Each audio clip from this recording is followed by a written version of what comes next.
Hi there. There have always been oddities in the village.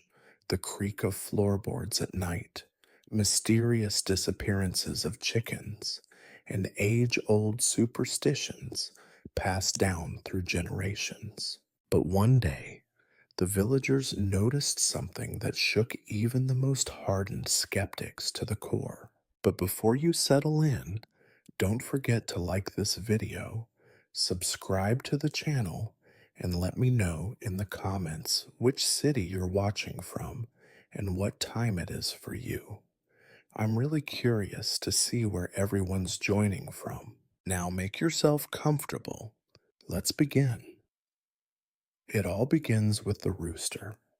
Not the particularly heroic, fabled kind of rooster, mind you, but the usual underwhelming variety that crows even before the first hints of dawn have crept into your room. Its voice is neither inspiring nor melodic. It is the desperate, strangled cry of a creature who would quite like to be let in on the secret of why mornings must exist at all. The sound drags you from a sleep that was not restful to a waking world that promises, with a certain monotony, to be as uneventful as every other day in your village. You blink a few times, trying to remember the last time you slept well. You suspect it was before your cousin's sheep invaded your field, or perhaps before that unlucky incident with the baker's youngest son and a hive of particularly irritable bees. Regardless, you pull your blanket aside and place your feet on the rough wooden floor, already cold and slightly damp.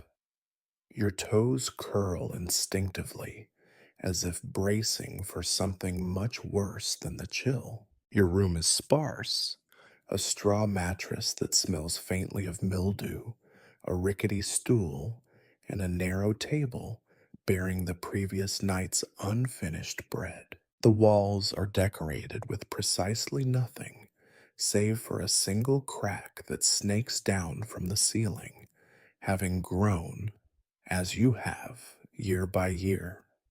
The first task, as it is every morning, is to fetch water. You grab your bucket, a veteran of countless repairs and leaks, and you suspect a curse or two muttered at it in the dead of night.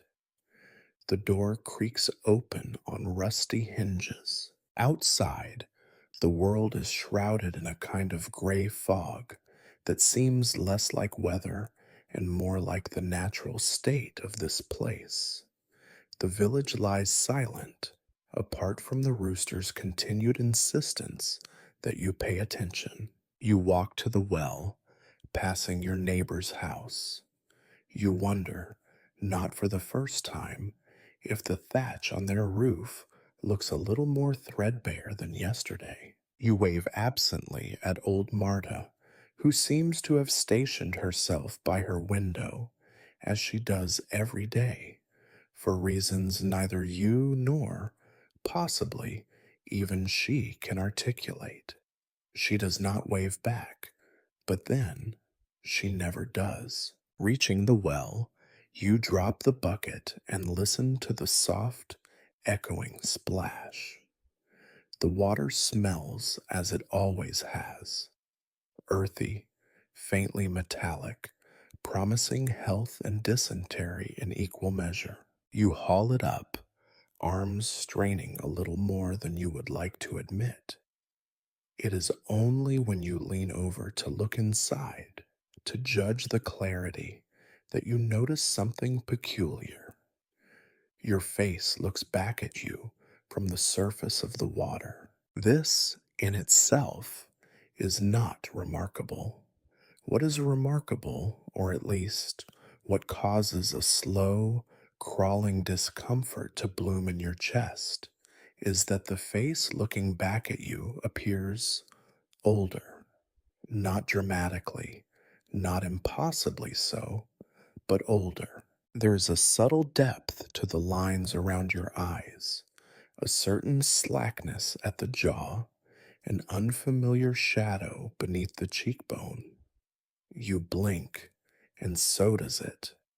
You frown, and a deeper furrow forms than you recall ever seeing in your own brow. You stand for a moment, transfixed.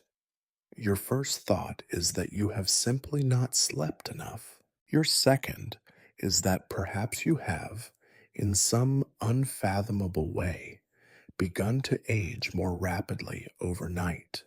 A thought that is both absurd and, given your current surroundings, not entirely implausible. After all, is it not said that the air here ages cheese and men with equal efficiency?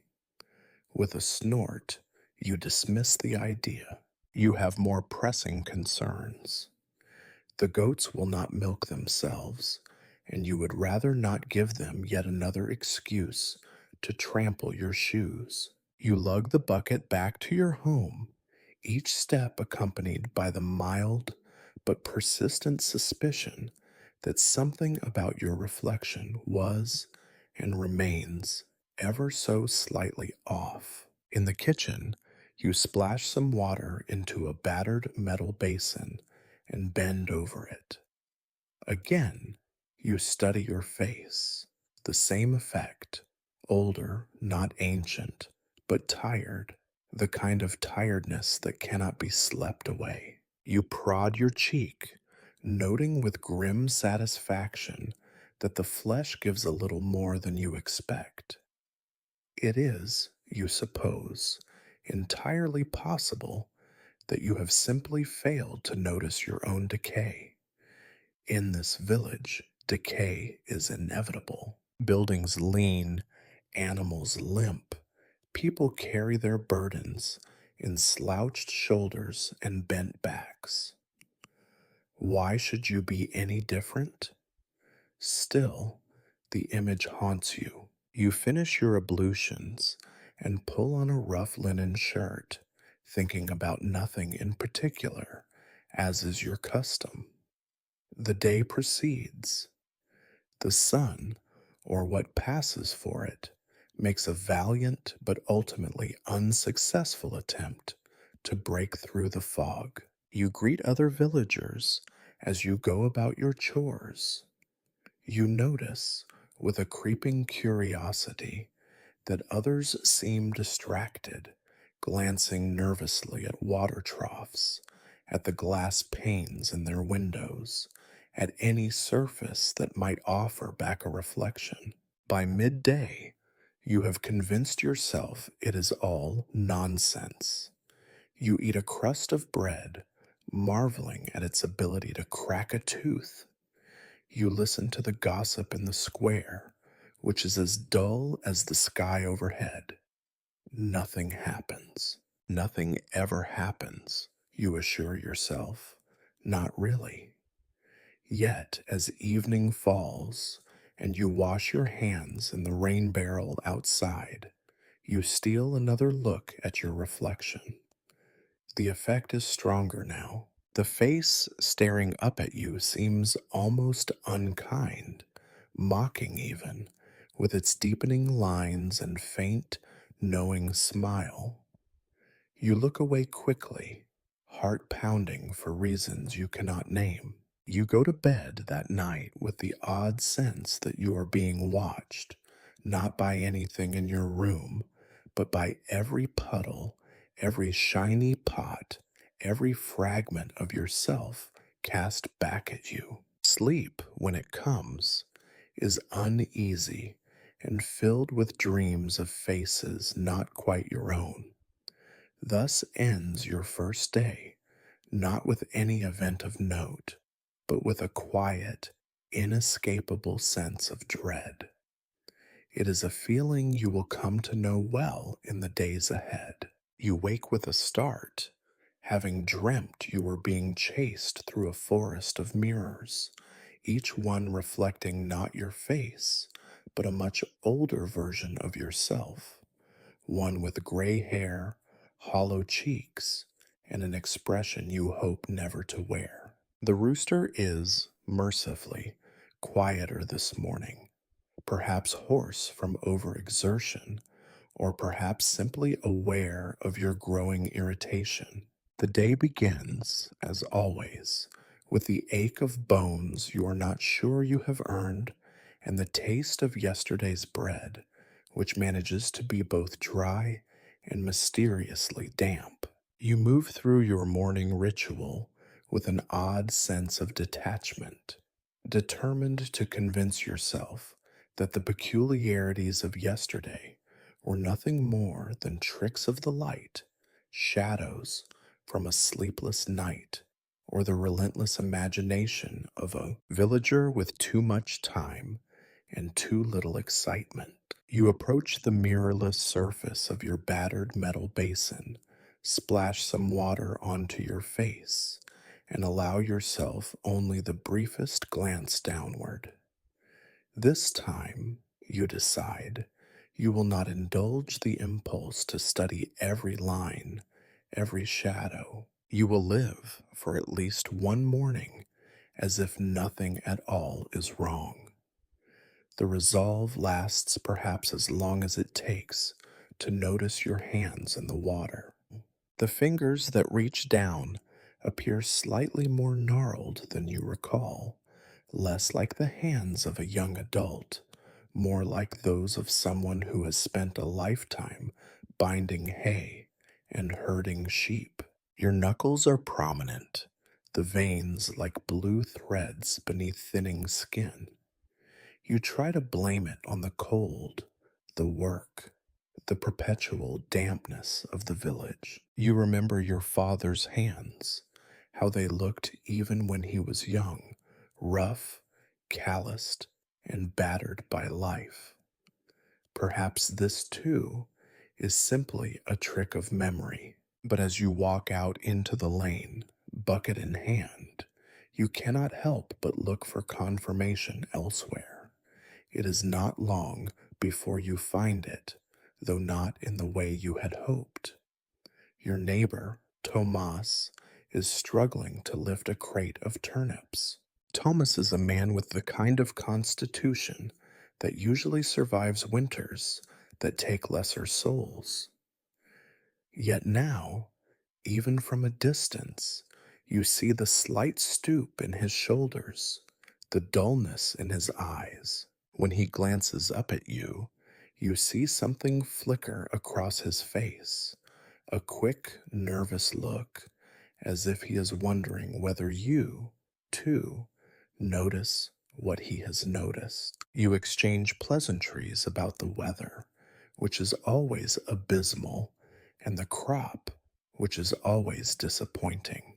The words are empty, a kind of mutual reassurance that if you keep talking about ordinary things, nothing extraordinary can possibly be happening.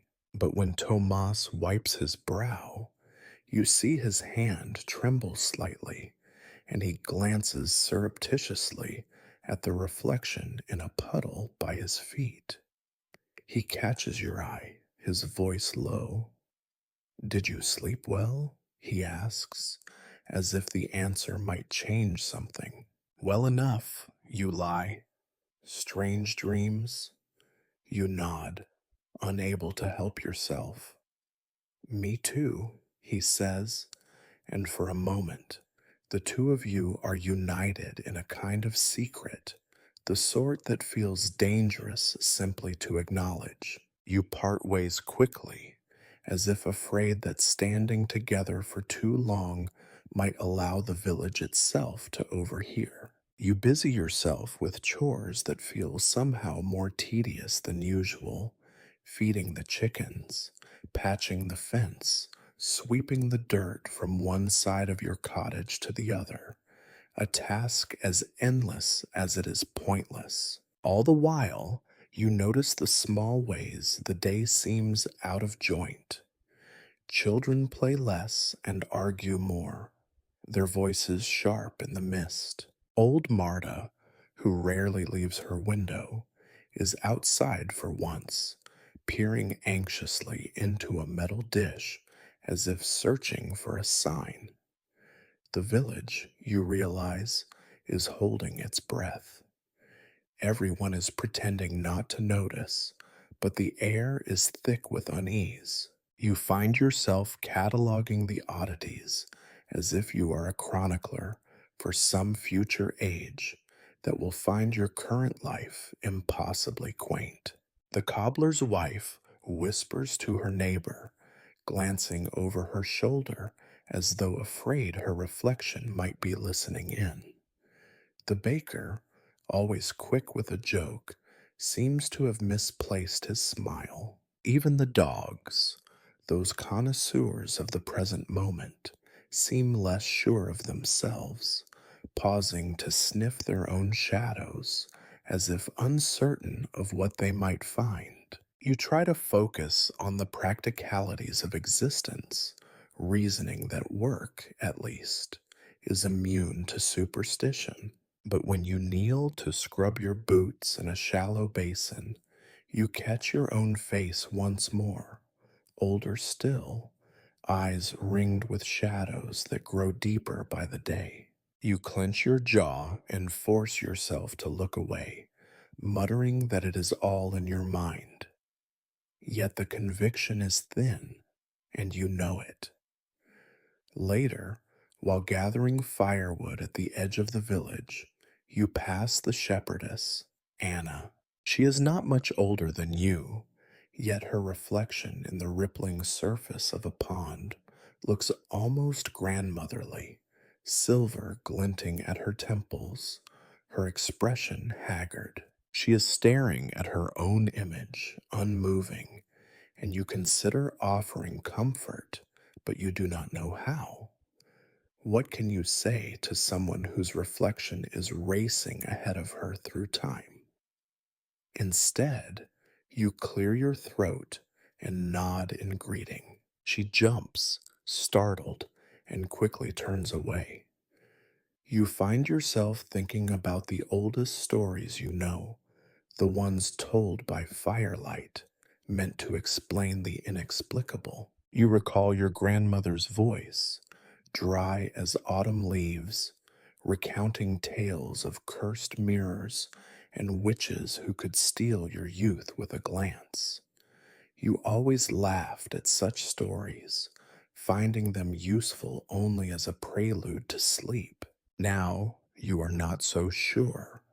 By evening, you have succeeded in doing precisely nothing to solve the mystery, which you decide is a kind of accomplishment in itself. Dinner is as unremarkable as breakfast, a thin stew, accompanied by silence and the slow ticking of the clock you inherited from an uncle who believed in punctuality above all else. Before bed, you light a candle and study your shadow on the wall, half expecting it to move independently, to slip away and begin its own life without you.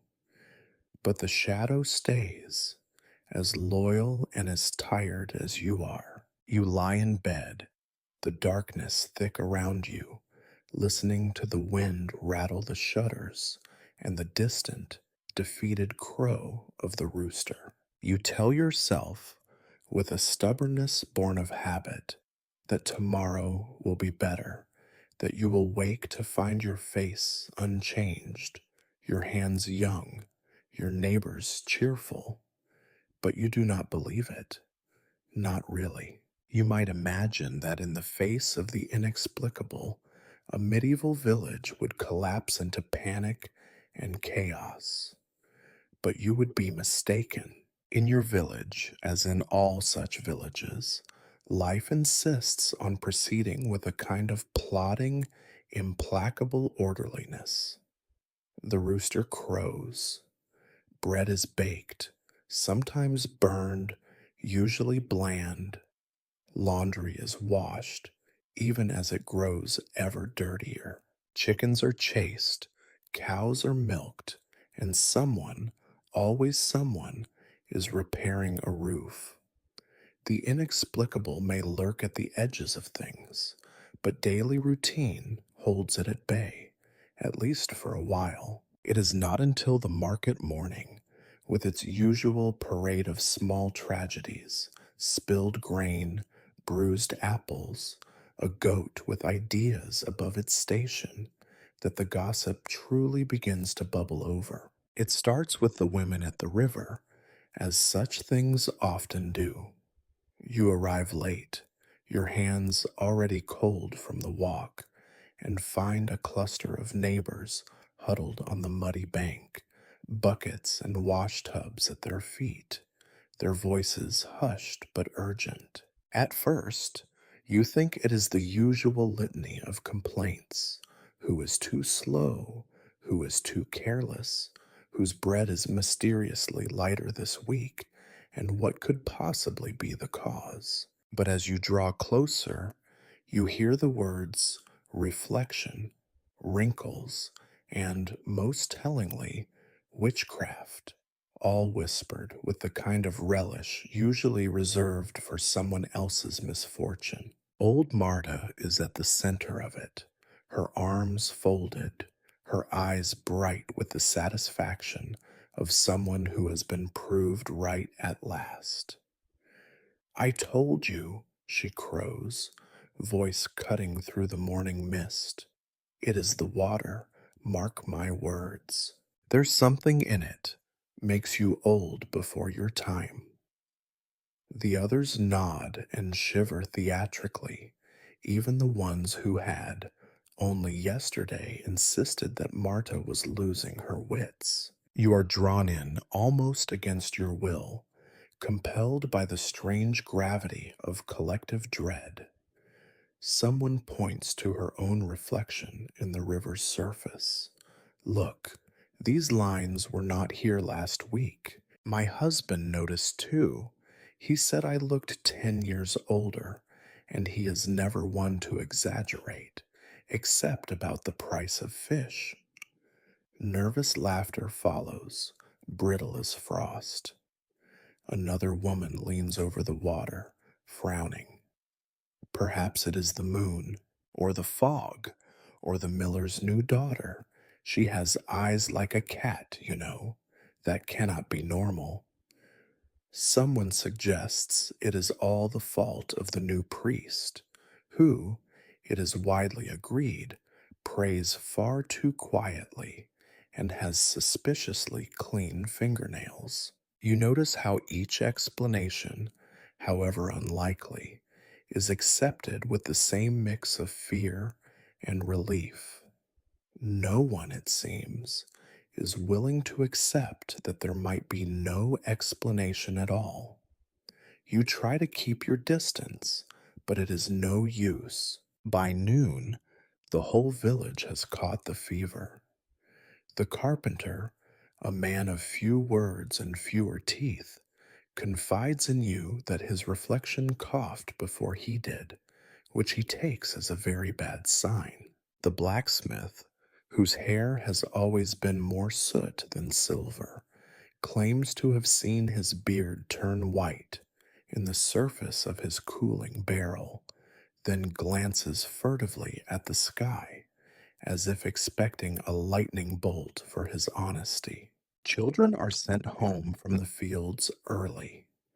At the communal well, a line forms, not to draw water, but to peer nervously into its depths. Someone drops a stone in and listens for the echo, as though expecting an ancient god to answer back. Even the most rational among you, the schoolmaster, who prides himself on his learning, cannot resist checking his reflection in the glass of a broken window. You catch him at it, and he blushes, muttering something about empirical evidence before hurrying away. By late afternoon, the rumors have evolved into their own kind of folklore. The baker's wife swears she heard her own voice whisper from the bottom of a pot. The shepherd claims his shadow moved independently, though he admits he may have been tired. The innkeeper, ever the practical man, quietly removes all mirrors from his establishment, claiming they were bad for business. In the square, you see clusters of villagers talking in urgent tones, their eyes darting from face to face and occasionally to the puddles that dot the muddy ground. There is an odd sense of community in the shared uncertainty, a collective effort to make sense of what refuses to be understood. You find yourself drawn in, compelled to share your own story, which is, of course, no more useful than anyone else's. As dusk settles, the talk turns darker. Someone recalls a story from their grandmother's village where a curse fell on a family who looked too long at the moon's reflection in a pond. Another insists that witches can be identified by their inability to cast a proper shadow. Old Marta seizes the moment to list everyone she has ever suspected of witchcraft, which is, by your count, at least a quarter of the population, including the priest, the miller's daughter, and one unfortunate goat. You return home that evening, exhausted not by work, but by the relentless churn of rumor and anxiety. The air feels heavy, as though the village itself is waiting for something to happen. At your door, you pause to look down at the battered pail in your hands. The water inside is still, reflecting your face in the fading light. For a moment, you almost believe you see it move, smiling slyly before settling back into its usual sullen stare. You go inside, lock the door, and light a single candle. Shadows flicker on the walls, growing and shrinking with every movement. You tell yourself, as you always do, that there is nothing to be afraid of. But as you drift to sleep, you cannot help but wonder whose face you will see in the morning and how much older it will be. Night comes early in your village, pressed in by fog and the thick, smoky breath of hearths. You sit by your own fire, the meager flames licking the blackened stone, and you find your thoughts drifting, not toward the promise of sleep, but backward through the long corridors of memory. It is here, in the quiet hours, that old stories slither out from the shadows and curl themselves around your mind.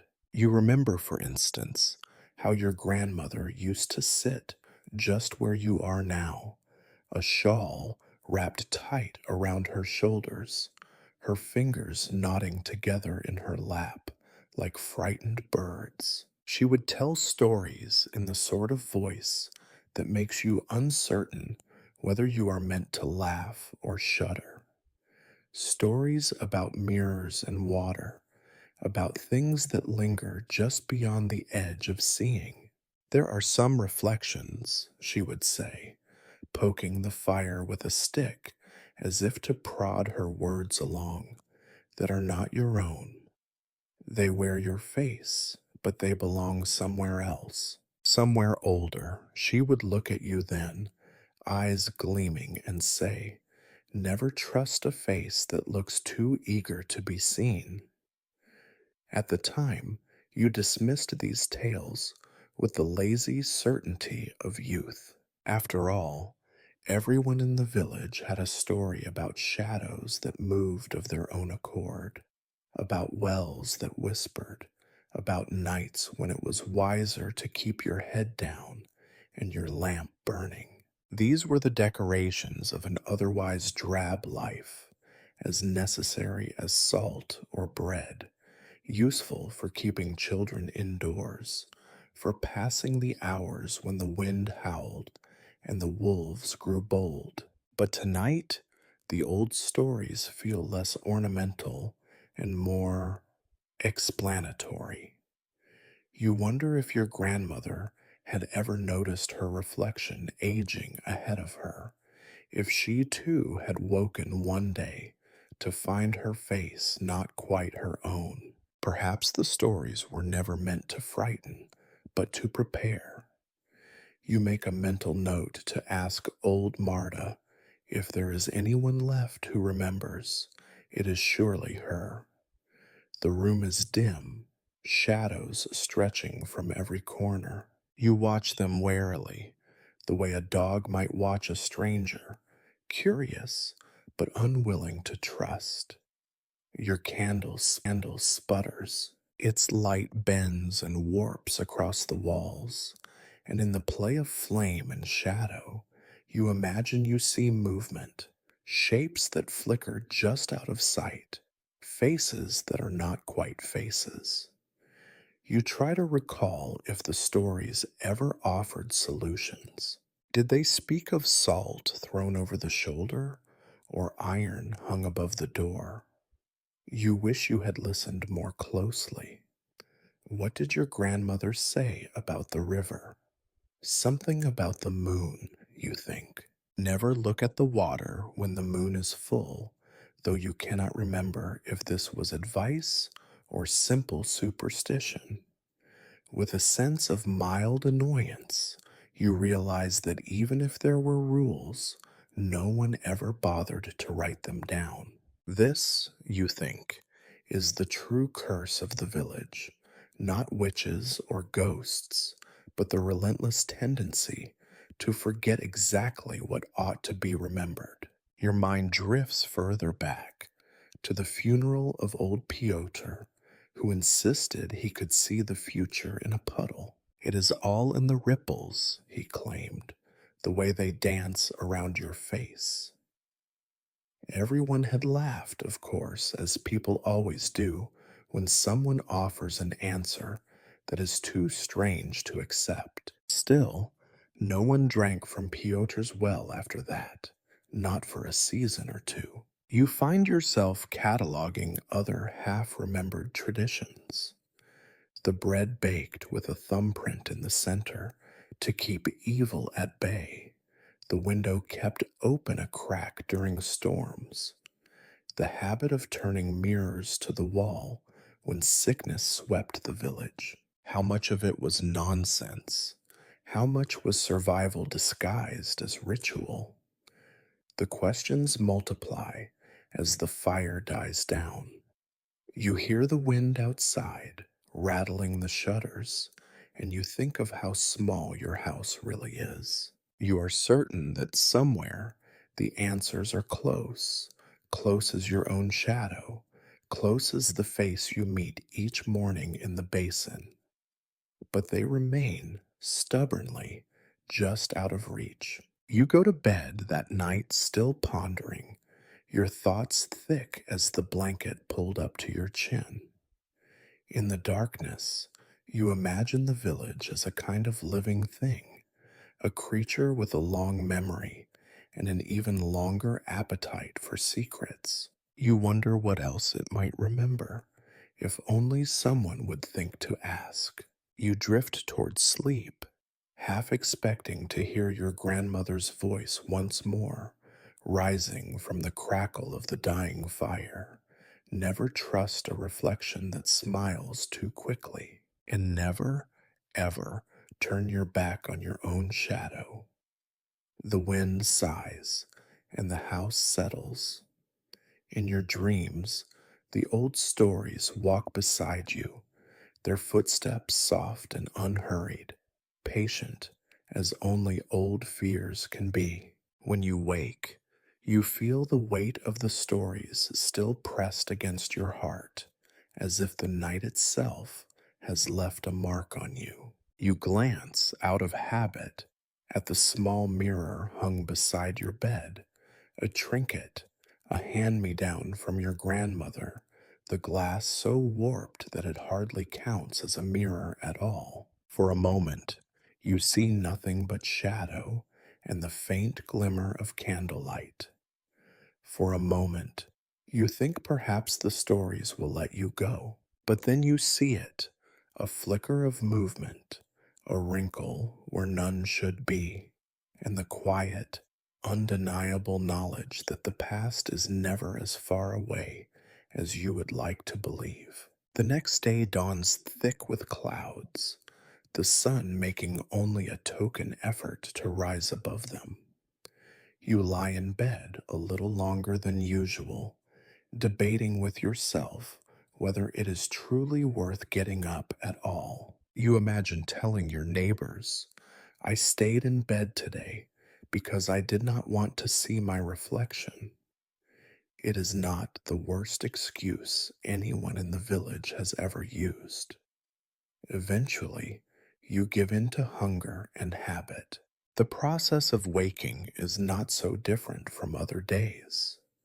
You stretch, you groan, you search for a clean shirt and fail to find one. But this morning, your curiosity is sharper, needling you with each step. By the time you splash water onto your face, you are resolved to put the business of reflections to the test. You begin with the kitchen basin, squinting down into the dull, pewter colored water. Your reflection stares back at you, frown for frown. You run a finger along your jaw, watching as the reflection mimics you, a touch slower, perhaps, a little more deliberate. Or perhaps it is only your imagination.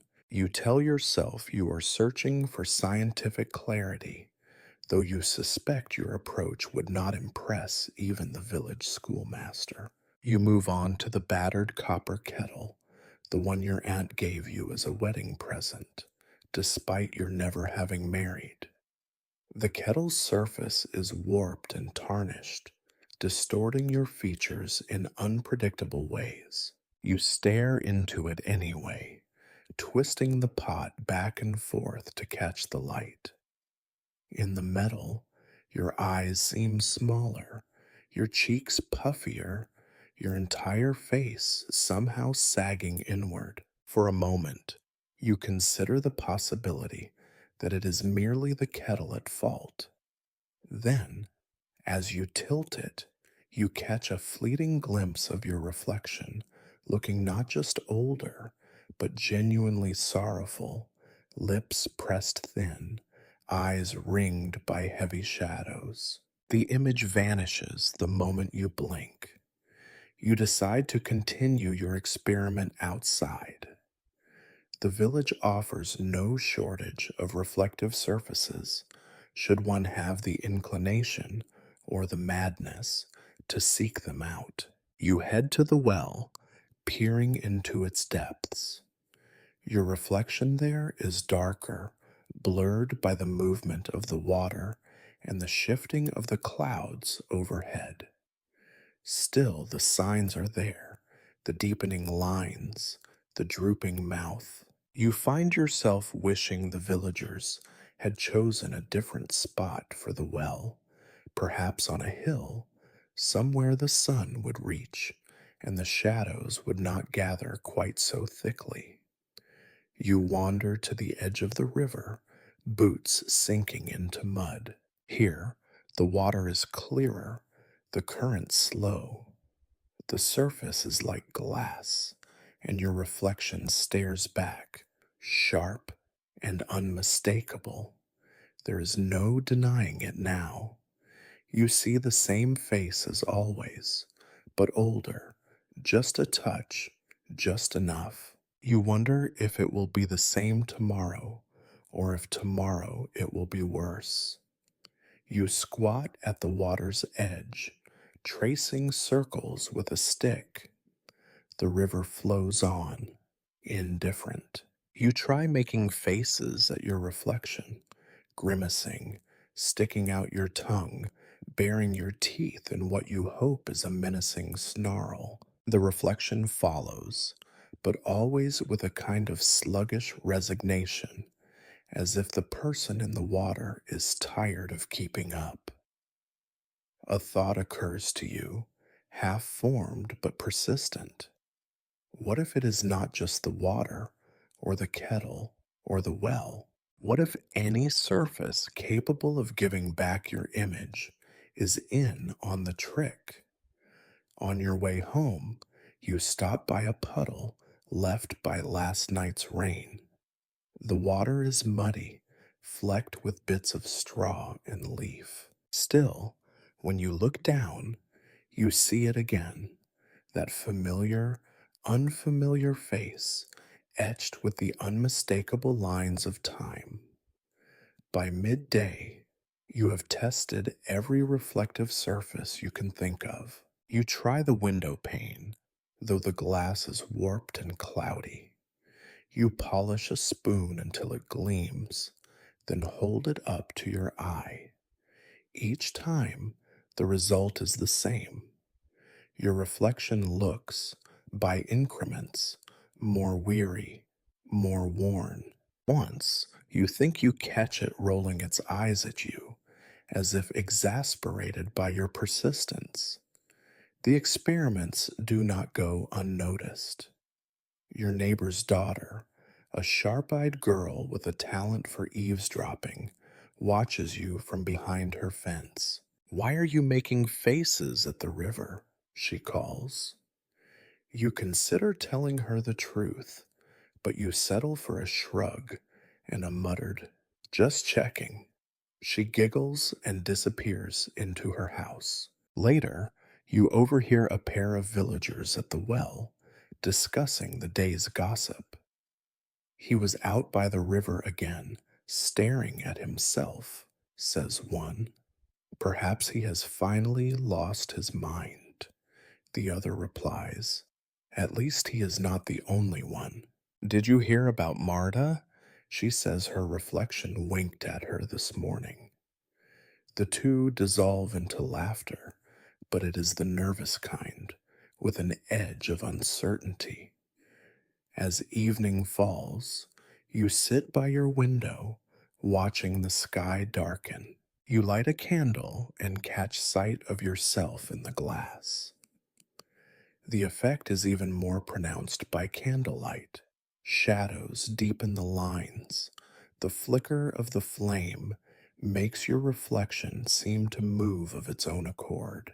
You try to make sense of it all, to decide if you have uncovered anything at all beyond the obvious. The conclusion, such as it is both disappointing and unsettling.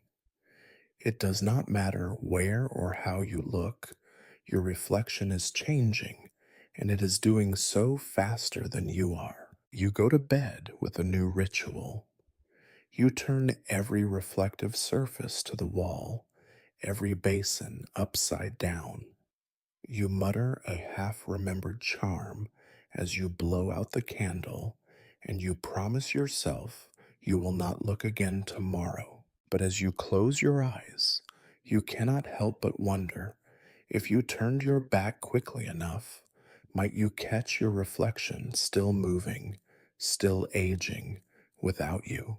The morning after your grand experiment dawns not with a new revelation, but with the same oppressive clouds and the same mutinous rooster. The routine carries you along, whether you wish it or not. Boots thudding on floorboards, kettle hissing over the fire, spoon scraping in a bowl of tasteless porridge. You might almost convince yourself that nothing is amiss, if not for the subtle tension humming in the air, thick as the morning mist. Word of your riverside antics, it turns out, has spread much faster than you intended. As you step outside, a pair of old men leaning on the fence nod with exaggerated solemnity. Do not look now, but the philosopher emerges. One stage whispers to the other. You meet their gaze, and they quickly look away, studying their own boots, as though they have just noticed an urgent crisis of mud. You soon realize you are not the only target of scrutiny. In every lane and on every path, villagers walk in twos and threes, heads together, voices pitched low. Some are furtive, glancing over their shoulders as if afraid the trees might be listening. Others are defiant, scoffing loudly at every mention of cursed reflections and witchcraft, all the while refusing to let their own gaze linger too long on any shiny surface. At the heart of the village square, a sort of unofficial council has convened. You find yourself drawn in, not because you expect wisdom. Wisdom is a rare and wild crop here, but because this is how things are done. You take your place on the edges, arms folded, watching the argument spiral in circles. On one side, the skeptics. The village miller, always proud of his reason, stands with feet braced wide, arms crossed, a permanent smirk lodged in his beard. It is all nonsense, he proclaims, as he always does when the supernatural is mentioned. Nothing but muddy water and idle chatter, a bit of bad bread, a sleepless night. That is all it takes to see shadows where there are none. The baker, whose beard is forever dusted with flour, nods in agreement. People see what they want to see, he declares, though his eyes flick for just a moment to the polished ladle at his belt. On the other side, the anxious. Old Marta, brandishing her walking stick as if it were a holy relic, waves it at the crowd. You all laughed at me when I said the well was wrong. Now look at you, all scared of your own faces. The blacksmith's wife, who has not smiled in a month, stands with her arms wrapped around herself, eyes darting to every surface that might hold a reflection. My mother always said you should never trust what the water shows, she whispers, and a knot of others nod in agreement. The debate is less a conversation than a competition of grievances. One man swears his reflection grins when he does not. A young girl claims she saw her own shadow move against the wind. Someone else, no one quite catches who, suggests that the trouble began when the new priest arrived, though this is quickly dismissed when the priest's sister, formidable as a thunderstorm, threatens to thump anyone who repeats such a slander. As the arguments circle, you notice how the crowd splits, not down the lines of age or gender or wealth, but something subtler. Some cling to the security of old explanations: bad weather, bad food, bad luck. Others are wide eyed, every muscle tensed, as if expecting calamity at any moment. The children are restless, unsure whether to be afraid or amused. The elders mutter in corners, their eyes haunted by memories you cannot share. You try to keep your own counsel. It is easier to watch than to join in, easier to observe the fraying of the village's composure than to admit your own worries aloud. You tell yourself that you are above superstition, that you are waiting for proof, for evidence that cannot be waved away with a laugh or a prayer. But even you, rational as you wish to appear, are more cautious now. When you return home, you avoid looking into the basin. You eat dinner without glancing at the shiny pewter spoon. When night falls, you leave the candle unlit, preferring the honest darkness to the tricks played by flickering light on glass. And yet, for all the skepticism, fear has a way of creeping in at the edges.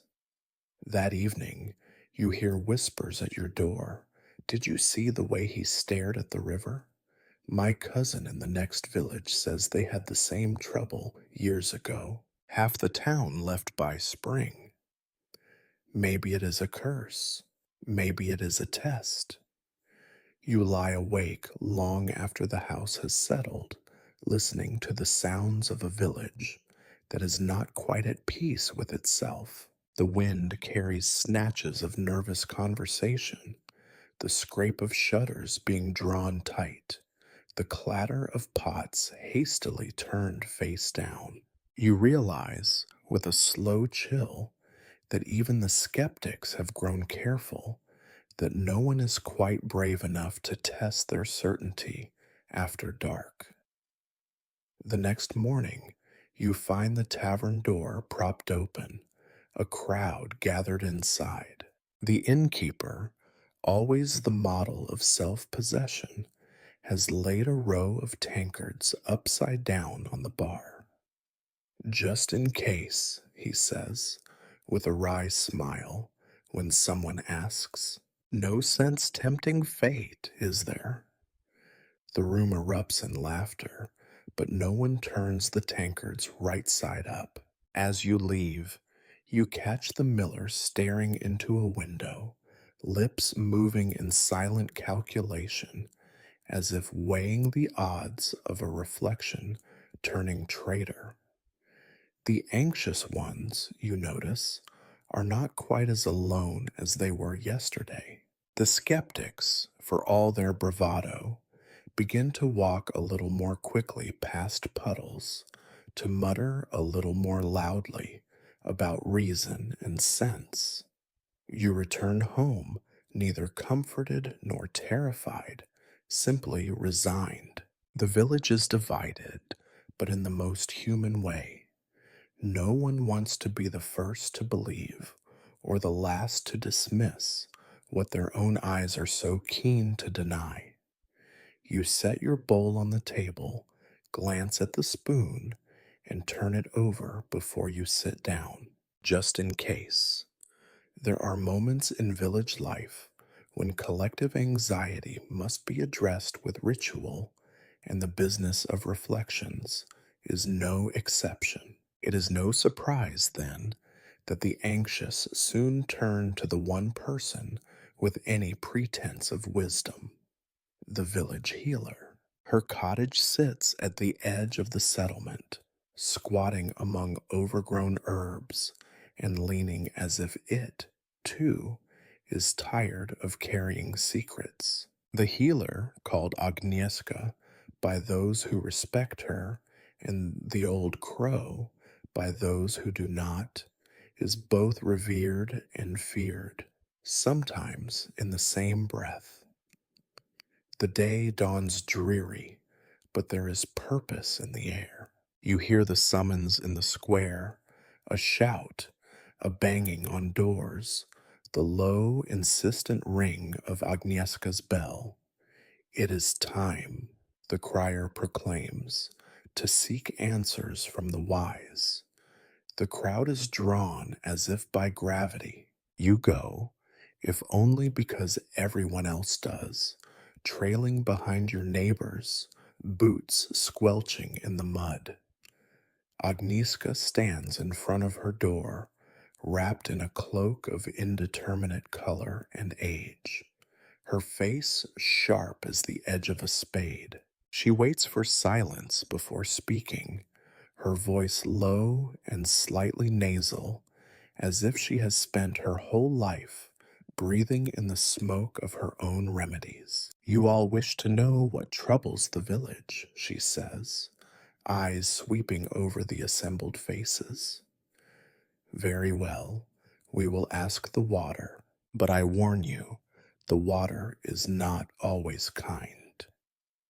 She leads the way to the well, her stick tapping a rhythm as villagers cluster behind.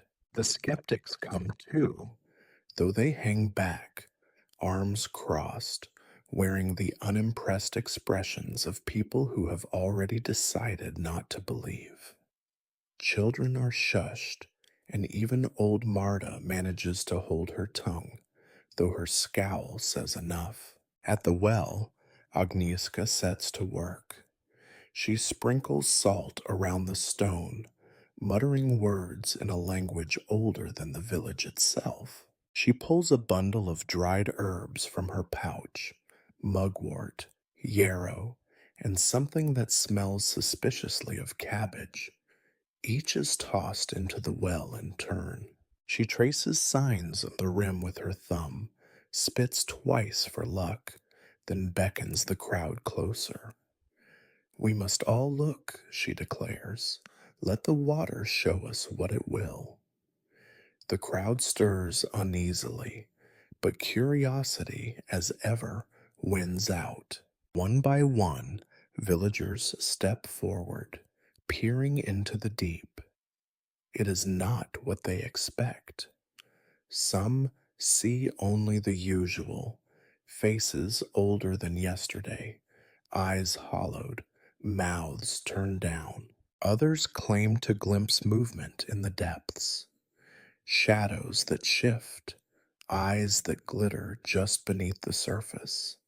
The bravest insist they see nothing at all, but their voices are too loud, their laughter too brittle. Agnieszka herself peers into the well last.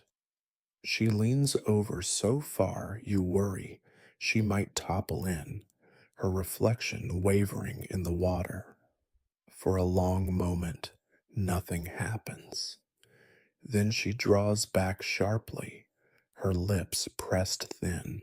She wipes her hands on her cloak and announces, with the authority of someone who has seen both too much and not enough, there is nothing here but fear and folly. A ripple of disappointment moves through the crowd. The skeptics smirk, already congratulating themselves. The anxious mutter, unconvinced. The healer shrugs. If there is a curse, it is one of your own making. If there is a ghost, it is hiding well. Go home, drink tea, avoid the moon. But the damage is done. For all her ritual, Agnieszka has provided no answers. In fact, she seems more unsettled than she cares to admit. As the crowd disperses, you catch her lingering by the well, her eyes flickering over the surface as if hoping to catch a glimpse of something she missed. You do not disturb her. The village does not know what to make of this non event. Some are relieved. Proof, at last, that there is nothing to worry about. Others are troubled. A proper curse, after all, should have the decency to make itself obvious. A few propose trying again on the next full moon, or with a different healer, or perhaps a larger sacrifice of salt. You wander home, reflecting on the spectacle. It occurs to you that the true power of ritual is not in results, but in the comfort of doing something, anything, together. Now, though the comfort is thinner than before, Agnieszka's failure has not dispelled the fear, it has only sharpened it, left it raw and exposed. That night, the village feels quieter than usual. Few windows are lit. Even the dogs are subdued, curling tight by their hearths. You make tea, as the healer suggested, and drink it by the fire. The taste is bitter and earthy, Agnieszka's special blend, meant for sleeplessness and worry. It does not help. Before bed, you pass by the well again, drawn by a compulsion you cannot name. The water is black, smooth as glass, and you hesitate before looking in. When you finally do, your reflection is there, more gaunt than yesterday, eyes sunken, mouth turned down at the corners. For a moment, you think the reflection winks at you, or perhaps it is only a trick of the moonlight. You hurry home, locking the door behind you. As you lie in the dark, you wonder if the healer's ritual has changed anything at all, or if you are simply better acquainted with your own fear. One thing is certain: the well is quieter tonight, but your dreams are not. After Agnieszka's unsatisfying ritual, the village enters a peculiar state of hush. Everyone is still talking, of course. No curse is strong enough to stop gossip entirely, but now the words are softer, punctuated by long pauses and sidelong glances. Something in the communal air has shifted. People go about their business, but you sense a hesitation, a reluctance to linger near water or glass. It is in this tense quiet that you begin to notice the children. They are not, as a rule, especially mindful of adult anxieties. Childhood in your village is robust and resourceful, sharpened by boredom and necessity. On any ordinary morning, you would hear them shouting in the lanes, their games as rough as the language they pick up from shepherds and stable boys. But today, the village sounds different. You notice it first near the river, where the youngest children once played at skipping stones or chasing frogs. Now they gather at a cautious distance, clustered together like ducklings under a hedge. They watch the water with wide eyes, whispering. You overhear one child dare another, "Go on, look at your face." The other refuses, shoving his hands in his pockets. "You do it," he mutters. No one does. At home, you observe your neighbor's daughter, normally bold and boisterous, drag her feet when her mother sends her to the well. She waits until no one is watching, then snatches the bucket and hurries back, eyes fixed on the ground. When you ask her what the matter is, she scowls and shakes her head. "Nothing," she says, and that is the end of it. The elders are no less affected, though their responses are quieter and more stubborn. You see them gathered in their usual places. Old Marta on her bench, the cobbler by his workshop, the shepherd leaning on his staff. They talk, as always, of aches and weather, of harvests long past, but you notice that each one seems more pensive, more reluctant to meet your eye. The bravest attempt humor: "I have been old a long time. Perhaps now my reflection will catch up." But their laughter is short, forced, and quickly drowned by silence. You try to remember if, in your grandmother's stories, children or elders were ever the first to notice a curse. There is a vague memory of her saying, "It is the youngest and the oldest who see things most clearly, though the rest of us are too busy or too proud to admit it." The thought lingers with you as you make your way through the village, watching. One afternoon, you find yourself drawn to the little schoolhouse on the edge of the green, a cramped hut that smells of chalk and old potatoes. The schoolmaster, a thin, stooped man with spectacles that seem determined to escape his nose, stands by the door, peering at a group of sullen children. "Why won't you write your names?" he asks, holding out a slate. The children look at their feet, fidgeting. "We do not like to see our hands," one murmurs. "They look funny in the ink." The schoolmaster sighs, but you notice he keeps his own hands tucked deep in his sleeves. Later, as you walk past the bakery, you see a group of older women knitting in the sun. Their conversation drifts over you. "Did you notice Agatha's hair turned white overnight?" she says. "Nonsense, she is always saying things like that." No, really. She swears it was after she looked in the basin. They nod, needles clicking, their hands never pausing. Even the animals, it seems, are unsettled. The village cat, usually indifferent to all human affairs, has taken to avoiding puddles, leaping over them with an unusual wariness. The dogs slink away from shiny pots, and even the crows, unimpressed by human troubles, seem to linger longer on fence posts, cocking their heads as if considering the strangeness of it all.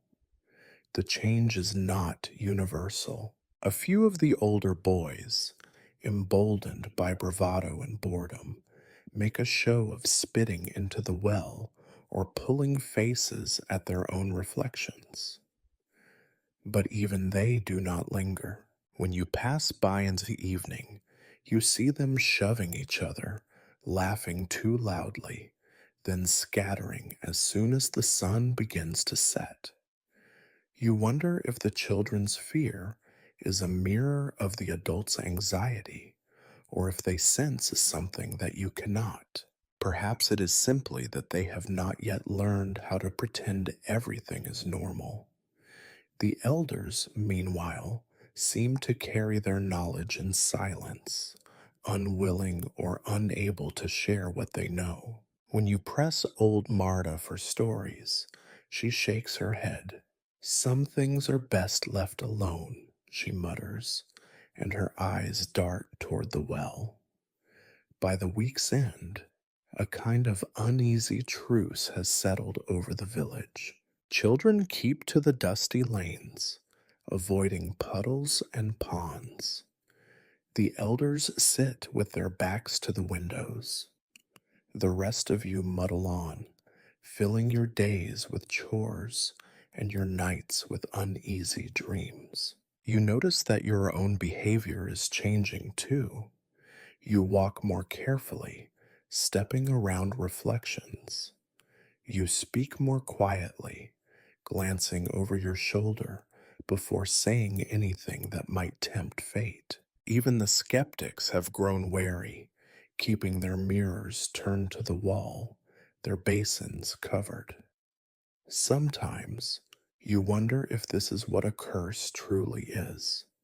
Not some dramatic act of sorcery, but a slow, creeping alteration of daily life. An infection of doubt spreading through routine until everything feels ever so slightly wrong. It is not the water or the mirrors or the moon. It is the fear itself that binds you, weaving your days together in a pattern you cannot quite see. At night, you think of the children's faces, pale and watchful. You think of the elders, lips pressed tight, their eyes full of secrets. You try to recall how it felt to look at your own reflection without suspicion, and you find the memory slipping away like mist. And when you dream of a village that is not quite your own, one where the children laugh at the river's edge, and the old men greet their reflections with a wink and a nod. But even in dreams, the image flickers, growing older and more distant with every night that passes. The day arrives when the air in the village is so thick with unease that it becomes necessary, by some ancient law of rural survival, to hold a meeting.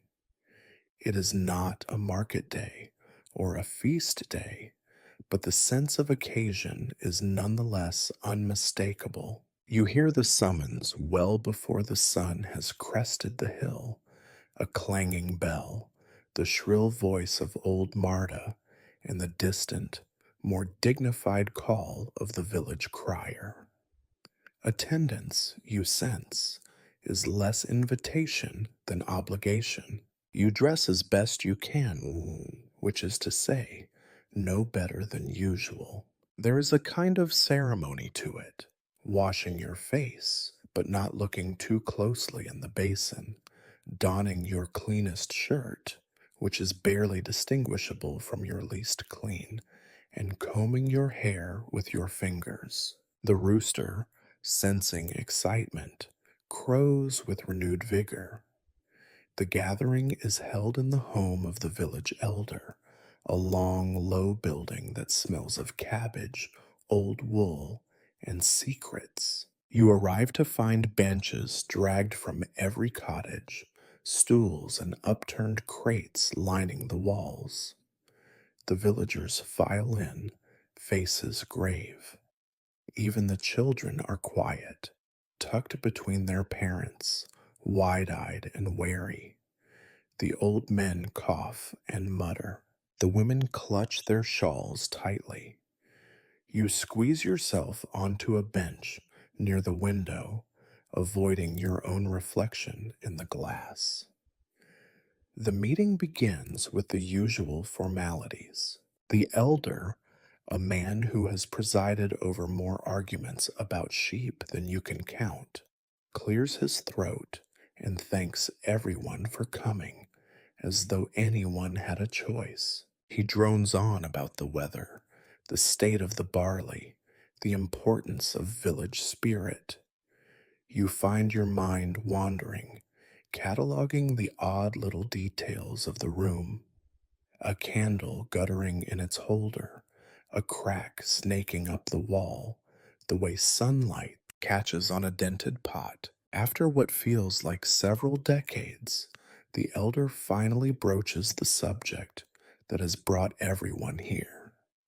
He glances around, as if hoping someone else will begin. No one volunteers, so he sighs and says, "It has come to my attention that many among us have concerns about the matter of reflections." A low murmur runs through the room, equal parts relief and embarrassment. The baker is the first to speak, his voice quavering in the candlelight. "It is my wife," he says. She swears her reflection smiled at her when she was not smiling. I have seen nothing myself, but she will not look in the mirror now, and she has covered all the pots. Old Marta sniffs. Foolishness, but she glances at her hands, twisting them in her lap. But I have seen it too, in the well, last Tuesday. My reflection, well, it looked back at me as if I were a child again, but the face was not mine. She falls silent, and her scowl seems less certain than usual. The miller stands up, arms folded. Superstition and old women's tales. I have never seen anything out of the ordinary. We should be talking about rats in the granary, not ghosts in the water. But his eyes linger a moment too long on the shadow cast by the lantern, and you wonder. The arguments continue, circling around the room. Some, like the blacksmith, propose practical solutions. Let us cover the well at night. Let us hang cloths over every reflective thing. Others want answers. Why now? Why us? Was it the storm last month, or the new priest, or the old curse that no one will name? You are surprised to find yourself speaking, your own voice thin but steady. Has anyone felt different? Not just older, but as if the reflection is keeping a secret? There is a long silence, and then heads begin to nod. The schoolmaster, usually above such nonsense, clears his throat and admits that his reflection seemed to hesitate before moving, a blink delayed, a smile forced. The midwife recounts a night when she saw two faces in her basin, both weeping. Agnieszka, the healer, stands last. She is pale, the lines in her face deep as riverbeds. I have tried charms and herbs, prayers and salt, she says quietly. Nothing changes, but I know this. The fear grows stronger when we are alone. It is the village itself that keeps us safe, if anything does. For a while, the room is silent, each person alone with their dread. The elder finally sighs and stands. There is no law against fear, he says, but there is law against panic. Go home, cover your mirrors if it helps. Look out for each other. If anyone learns anything new, speak up. We will meet again next week or sooner if we must. You file out with the others, the room's warmth dissolving into the damp evening air. Outside, villagers linger in small clusters, talking in low voices. Some are reassured by the meeting, convinced that if everyone is afraid, then no one is truly in danger. Others are more unsettled, the formal airing of fears only making them more real. On the way home, you pass the well and pause. For a moment, you are tempted to look to see if your reflection has grown older still, if it will wink or weep or whisper. Instead, you tighten your coat and walk on, feeling both comforted and cursed by the knowledge that whatever haunts you, it haunts you altogether. That night, you lie awake, thinking of the gathering. You recall the hesitant voices, the creak of benches, the flicker of candlelight on faces old and young. You wonder if the curse, or whatever it is, might be satisfied now that it has been named. Or perhaps you think this is just the beginning, an overture to some deeper darkness. The house is quiet. Outside, the wind shakes the shutters, and you listen, wondering if it is carrying away secrets or only bringing more. The days following the gathering are, if possible, even more subdued than before. The act of naming a fear, it seems, does not dispel it so much as give it sharper edges. The village carries on. People still tend their animals. Children still sneak apples from the orchard, and the well, for all its suspected treachery, continues to provide water for porridge and tea. Yet beneath the rituals of daily life, a new wariness gnaws at the edges of every task.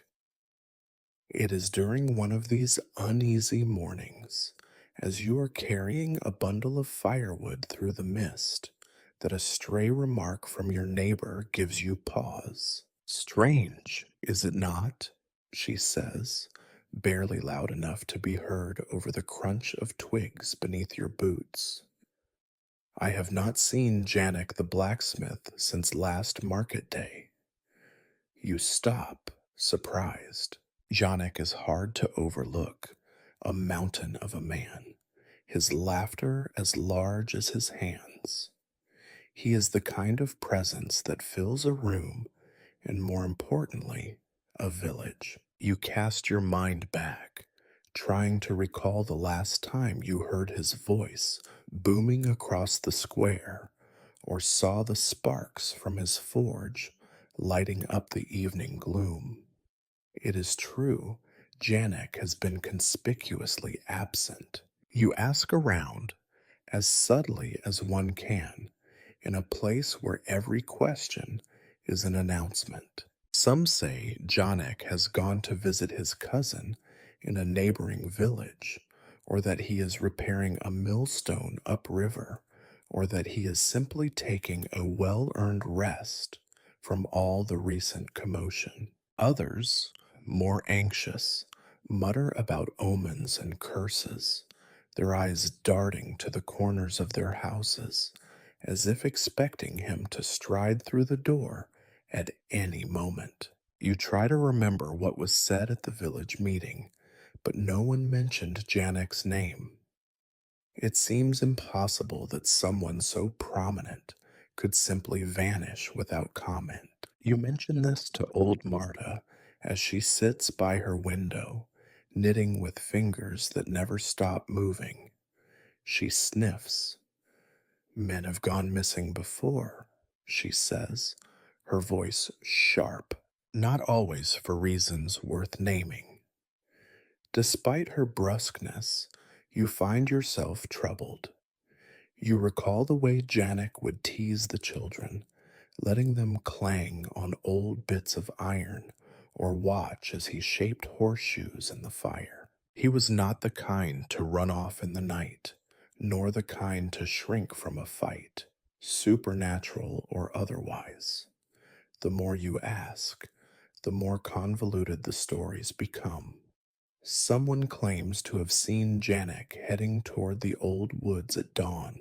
Another swears he left a note pinned to his door, though no one has seen it. A third insists he heard Janek's voice late at night, calling from somewhere deep in the fog. The tale grows with every telling, as village tales always do, until Janek is variously dead, bewitched, or simply sulking in his workshop.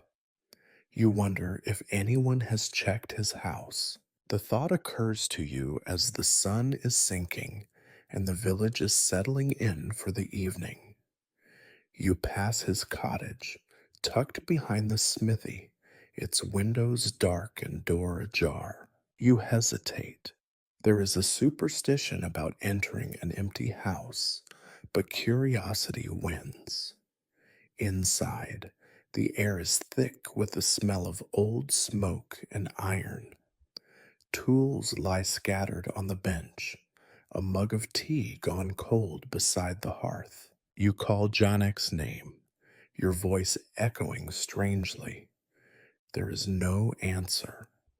On the table, you notice a cracked mirror, its surface cloudy with soot. For a moment, you think you see movement, a flicker of something not quite your own reflection, but when you look closer, it is gone. You notice the details that come only with absence. Dust gathering where Janek's boots once stood, the silence in a room built for noise. It is unsettling, this emptiness, as if the house is holding its breath. You step outside, closing the door softly, as if not to disturb something sleeping. Back in the village square, the news of your search spreads quickly. Some are grateful, others chide you for tempting fate. If he left of his own accord, he will return when he is ready, one woman says, shaking her head. And if he did not, she trails off, unwilling to finish the thought. That night, the village feels smaller, as though Janek's absence has carved out a hollow that nothing can fill. The usual noises, the bark of dogs, the creak of wagon wheels, the distant laughter, seem muted. You lie awake, staring at the ceiling, trying not to imagine Janek's face in every shadow, his voice in every gust of wind. In the days that follow, you find yourself searching without meaning to. You glance into doorways, peer behind hedges, listen for the clang of the forge. Each time you come up empty, and each time the village feels a little colder, a little less certain. You notice, too, that your own reflection seems changed by the loss, more drawn, more cautious, as if it, too, is keeping watch for something missing. It occurs to you that this is how curses work, not by some grand spectacle, but by stealing away the things you do not realize you rely on until they are gone. The question of Janek's fate becomes one more shadow among many. Some villagers add his name to their nightly prayers.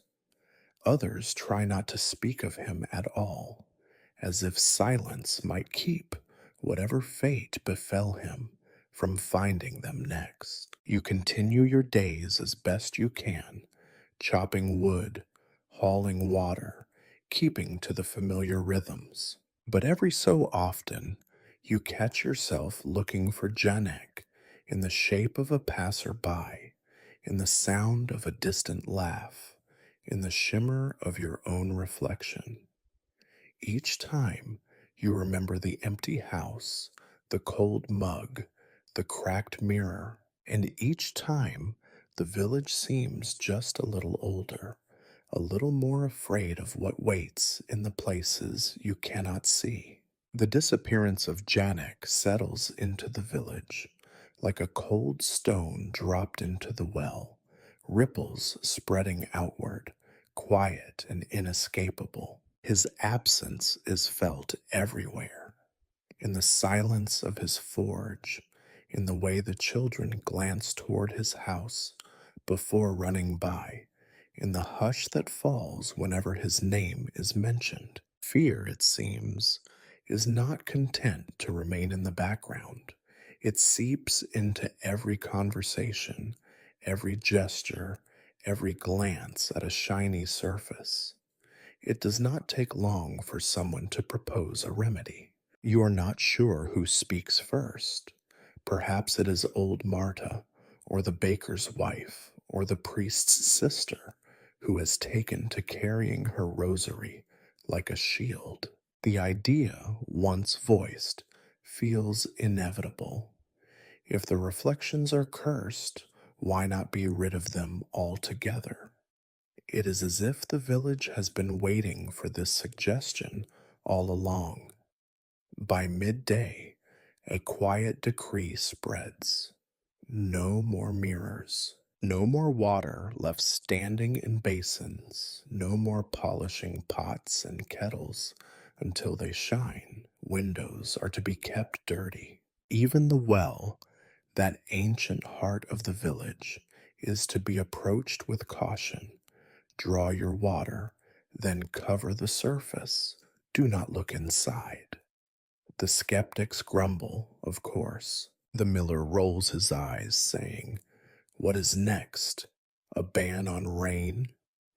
But even he wipes his hands on his trousers before looking into a pail. The anxious, on the other hand, seize on the rule as a form of protection, something, finally, that they can do to keep the curse at bay. The day is marked by a strange kind of industry. You watch as villagers bustle about, gathering every reflective thing they can find. Mirrors are wrapped in cloth or turned to the wall.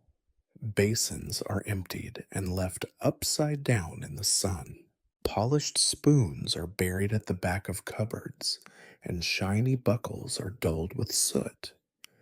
The schoolmaster locks away his glass inkpot, muttering about superstition, but not quite meeting anyone's gaze. There is, for a time, an almost festive air to the proceedings, a sense of camaraderie and shared fear. The children are pressed into service, sent to smear mud on window panes and scrub away the shine from doorknobs. You find yourself assigned the task of dismantling the cracked mirror in Janek's cottage, an act that feels both respectful and vaguely sacrilegious. The glass, once removed from its frame, is cloudy with dust and old breath. You wrap it carefully in a length of burlap and tuck it under a loose floorboard. The innkeeper makes a show of compliance, lining his bar with rough linens and banishing all metal mugs. For the good of the village, he announces grandly, though his eyes linger on the polished brass tap before covering it with a handkerchief. At the bakery, every tin pan is stacked in a shadowy corner, crusted over with flour to dull its gleam. As evening falls, the village looks subtly transformed. The windows, smeared and dull, reflect nothing but shadow. Doorways are hung with scraps of cloth, and in every surface that once glinted in the sun is now hidden or roughened. For the first time in days, you hear laughter, nervous, yes, but laughter nonetheless, as neighbors share stories of mirrors hastily hidden and the odd superstitions their grandmothers swore by. Yet beneath the bustle, a new tension takes root. Life in the village is built on routines so old they feel like laws of nature. To upend them, even for a good reason, is to invite uncertainty. The simple act of washing your face becomes fraught. Will you catch your reflection in the water? Should you wash in the dark or with your eyes closed? Meals, too, become quieter, as if the absence of spoons and shining pans is a loss that cannot be named. You notice the effect on your own habits. Without the morning mirror, you find yourself studying the faces of others for clues to your own aging. Each wrinkle on a neighbor's brow, each crease at the corner of an eye, becomes a possible reflection of your own hidden self. It is as if the village itself has become your mirror, offering back 1,000 fragmentary glimpses. The children adapt quickly. Denied the riverbank for games and the well for splashing, they invent new pastimes, chasing each other through the lanes, building castles from straw and mud, playing at hiding from their own shadows. Some of the elders approve. It is good for them to use their imagination, says the cobbler, though he cannot quite hide his relief at seeing so many little faces turned away from puddles. But not everyone is soothed. At night, you hear whispered complaints. It is unnatural, says the midwife. How can we see what we are becoming, if not in our own reflection? What if the curse grows worse if we try to hide from it? Counters another. What if it is waiting for us in the dark? There is a sense that something essential has been lost. The village, in shielding itself from its own image, has become less certain, more prone to suspicion.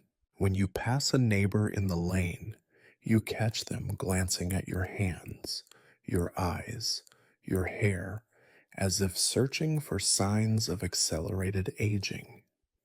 You wonder if you are doing the same. One evening, as you walk home, you pause beside the well. Its stone rim is covered with an old blanket, weighed down by a pair of boots. You feel an odd ache, a longing to see your face, just to prove that you are still you, that the changes you fear are not as terrible as your imagination suggests. But you do not lift the blanket, not tonight.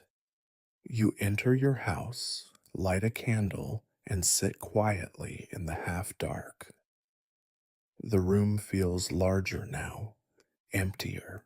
You realize how much of your life has been spent in the company of your own reflection, in the basin, the window, the shining blade of your knife. Without it, you feel less anchored, less sure of your place in the world. You lie in bed, staring at the ceiling. You wonder how long this ban will last, whether the village will ever be brave enough to look itself in the eye again.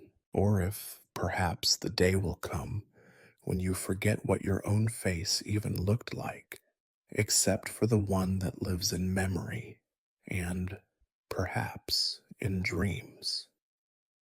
As you drift off, you wonder, is this safety or surrender, and which is worse? Rules in your village are usually born of common sense or dire necessity: fences to keep out wolves, curfews to keep in children, prayers for a good harvest. The new rule, however, is made of something far more fragile: fear, stretched thin over days and nights until it begins to fray at the edges. At first, you comply out of habit, out of solidarity, out of a gnawing hope that perhaps denial is its own kind of magic. But as the days drag on, compliance becomes a different sort of burden. Your house, once filled with small, everyday comforts, shining pots, a half cleaned window, a bit of silver kept for special occasions, now feels bare, as if a vital piece has been removed. Each morning, as you fumble for your clothes in the dim light, you miss the reassurance of seeing your own face looking back, even with its imagined new lines and tired eyes. The village itself is transformed. People still greet one another, but rarely meet each other's gaze. The children's laughter is quieter. The old men spend less time on their benches and more behind closed doors. Some claim the curse has lost its power now that its stage has been taken away, but you suspect it has merely found a new home, settling in the backs of minds, lurking in shadows and silences. Restlessness takes root. You find yourself thinking often of the forbidden: the cool surface of the well in the moonlight, the slick sheen of a copper pot, the fleeting glimpse of yourself in a window just before you wipe away the morning dew. Each instance is a temptation, an itch you cannot quite scratch. The ban on reflections becomes less a shield and more a dare. One night, after an evening spent staring into the flickering shadows cast by your lone candle, you reach your limit. The house is silent, but for the creak of wood and the distant bark of a dog. You try to sleep, but your mind will not quiet. In your imagination, your reflection paces the floor, impatient, growing older with each pass, lips twisted into a knowing smile. You get up, feet bare against the cool floor. The air tastes of smoke and something colder, something sharp. You move quietly, not wanting to wake the house itself, as if it, too, might try to stop you. You retrieve your basin from where you hid it, upside down in the corner behind a pile of firewood, and carry it outside into the night. The village is hushed, blanketed in fog. You half expect to see another sleepless soul, another rebel against the rules, but the lanes are empty.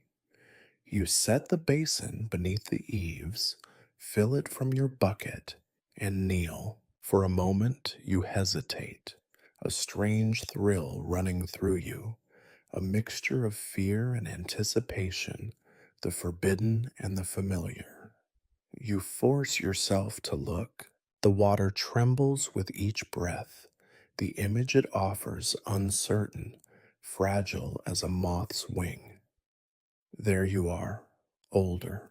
Yes, your cheeks more hollow, your eyes circled in shadow, but unmistakably you. The difference from the last time you looked is subtle but real. You run a finger along your jawline, watching the reflection do the same. For an instant, you feel a kind of kinship with this other self, as if you have both survived something together. And then it happens. Your reflection smiles, not a gentle smile, not a nervous, hopeful thing, but a wide, unsettling grin. The kind of grin you would never make. Your heart hammers. Your own mouth does not move.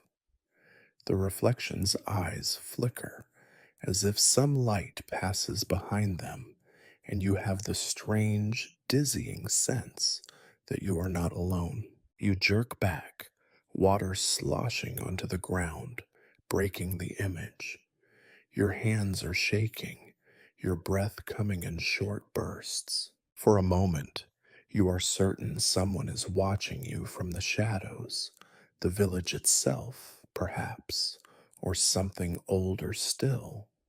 The urge to run is strong, but you make yourself stay, waiting until your heartbeat slows. You peer again, more cautiously. The reflection is still there, looking older, tired, but now it moves only when you move. No more smiles, no more signs of independence. Still, you feel changed, as if a line has been crossed. You pour out the water and replace the basin inside, covering it with a cloth. You resolve not to tell anyone what you have seen. Sleep comes in fits, filled with images of faces, some yours, some not, floating just out of reach. In the morning, the world looks the same, but your place in it feels slightly off kilter. You move through the day with a new caution, avoiding eye contact, avoiding even your own shadow. Yet a strange sort of relief tugs at you. The fear is sharper, yes, but clearer, too. You have looked, and the world has not ended. You know now that the danger is real, not just a story whispered around the fire. It is not the reflections themselves, perhaps, but the things they hide, the part of yourself that lives in secret, only showing its true face when no one else is looking. Later, as you pass neighbors in the lane, you wonder who else has broken the rule, who else has dared to peer into the forbidden depths. You catch old Marta's eye and see, for just an instant, a flicker of understanding. Perhaps she, too, has seen her reflection smile. That night, you light your candle and sit in the darkness, listening to the soft hush of the village. The ban on mirrors remains in place, but you know now that no rule can protect you from yourself. The curse is not in the water or the glass, but in the quiet part of your heart that fears what it might find. You close your eyes, and for a moment, you are not afraid. Life in the village grinds on, slower and more brittle, like a millstone worn thin by years of use. Each morning brings a little less light, each evening a little more silence. The absence of Janek, the blacksmith, hangs heavy in the air, an unspoken worry passed from house to house like a sickness. You still catch yourself listening for the clang of his hammer, the thump of his boots in the lane.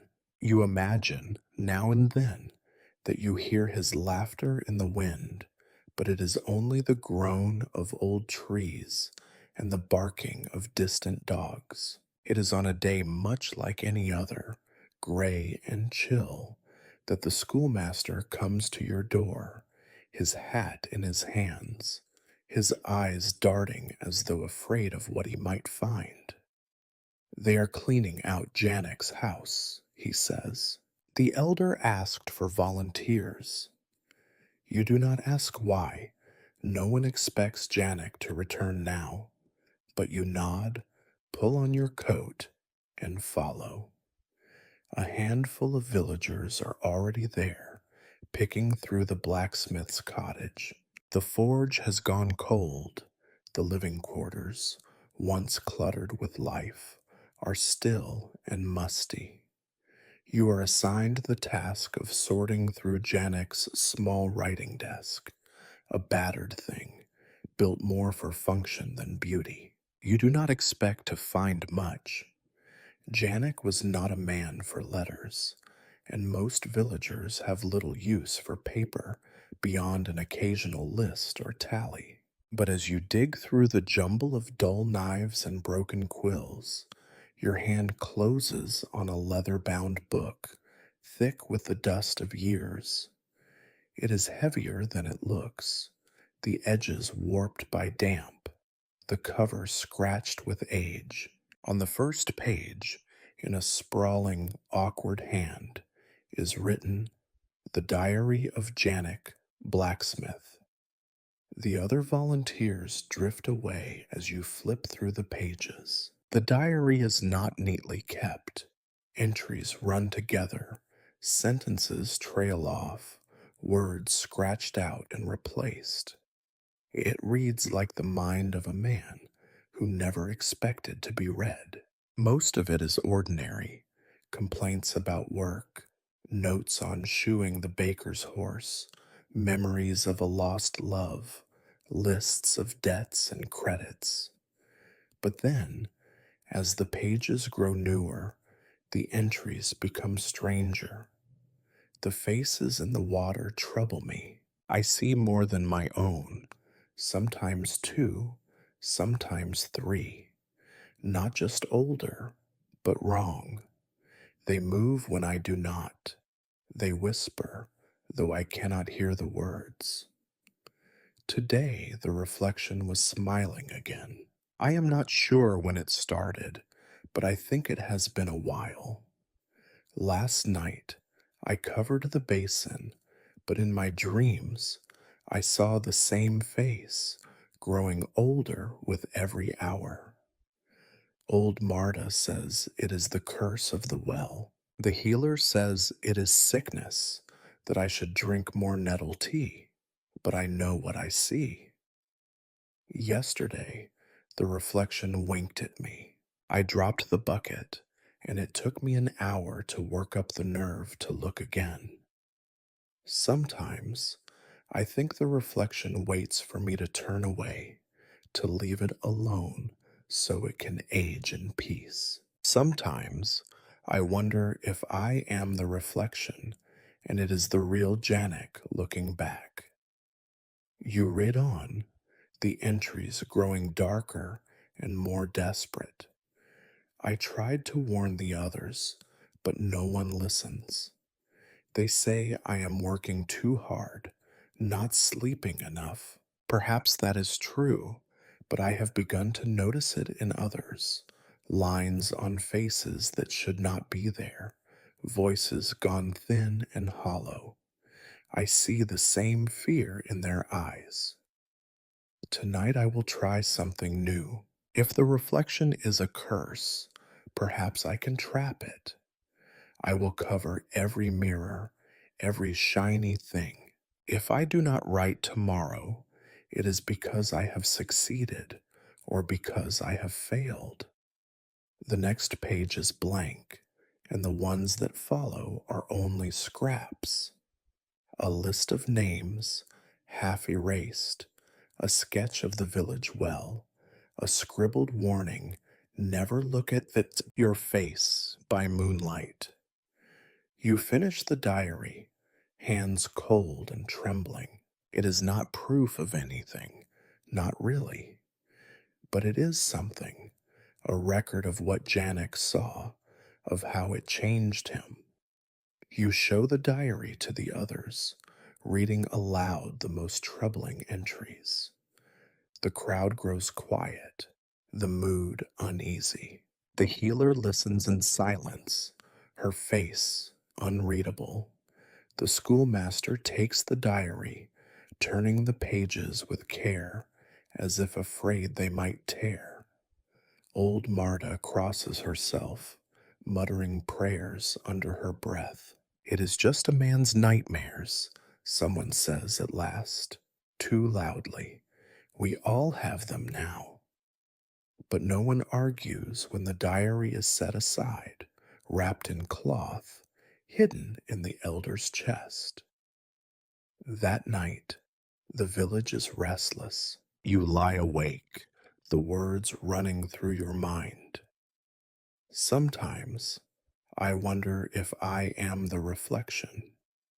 You remember your own midnight rebellion, the smile that was not yours, the flicker of something in the water. You wonder if Jonik found a way to escape, or if he simply became what he feared, another face trapped behind the glass, older than his years, waiting for someone else to look. In the dark, you reach for your own reflection, fingers groping at the empty air. For a moment, you almost expect to feel another hand reaching back. The discovery of Janek's diary lingers in your mind like a bad taste.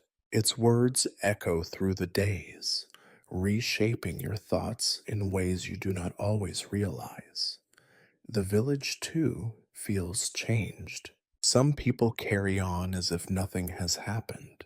There are, after all, mouths to feed and fields to tend, but a new, heavy quiet has settled over the lanes. Conversations falter when Janek's name is mentioned, and you notice villagers crossing themselves or touching iron when they pass his shuttered cottage. You find yourself thinking more and more about curses, those half forgotten whispers from your grandmother, the fragments of stories that drifted through your childhood like autumn leaves. Until now, you always considered curses to be the property of fairy tales and old women, useful only for keeping children out of mischief or spicing up long winter evenings. But Janek's words and your own strange encounters have unsettled you. If a curse is just an idea that takes root and grows, then perhaps your village is a fertile field indeed.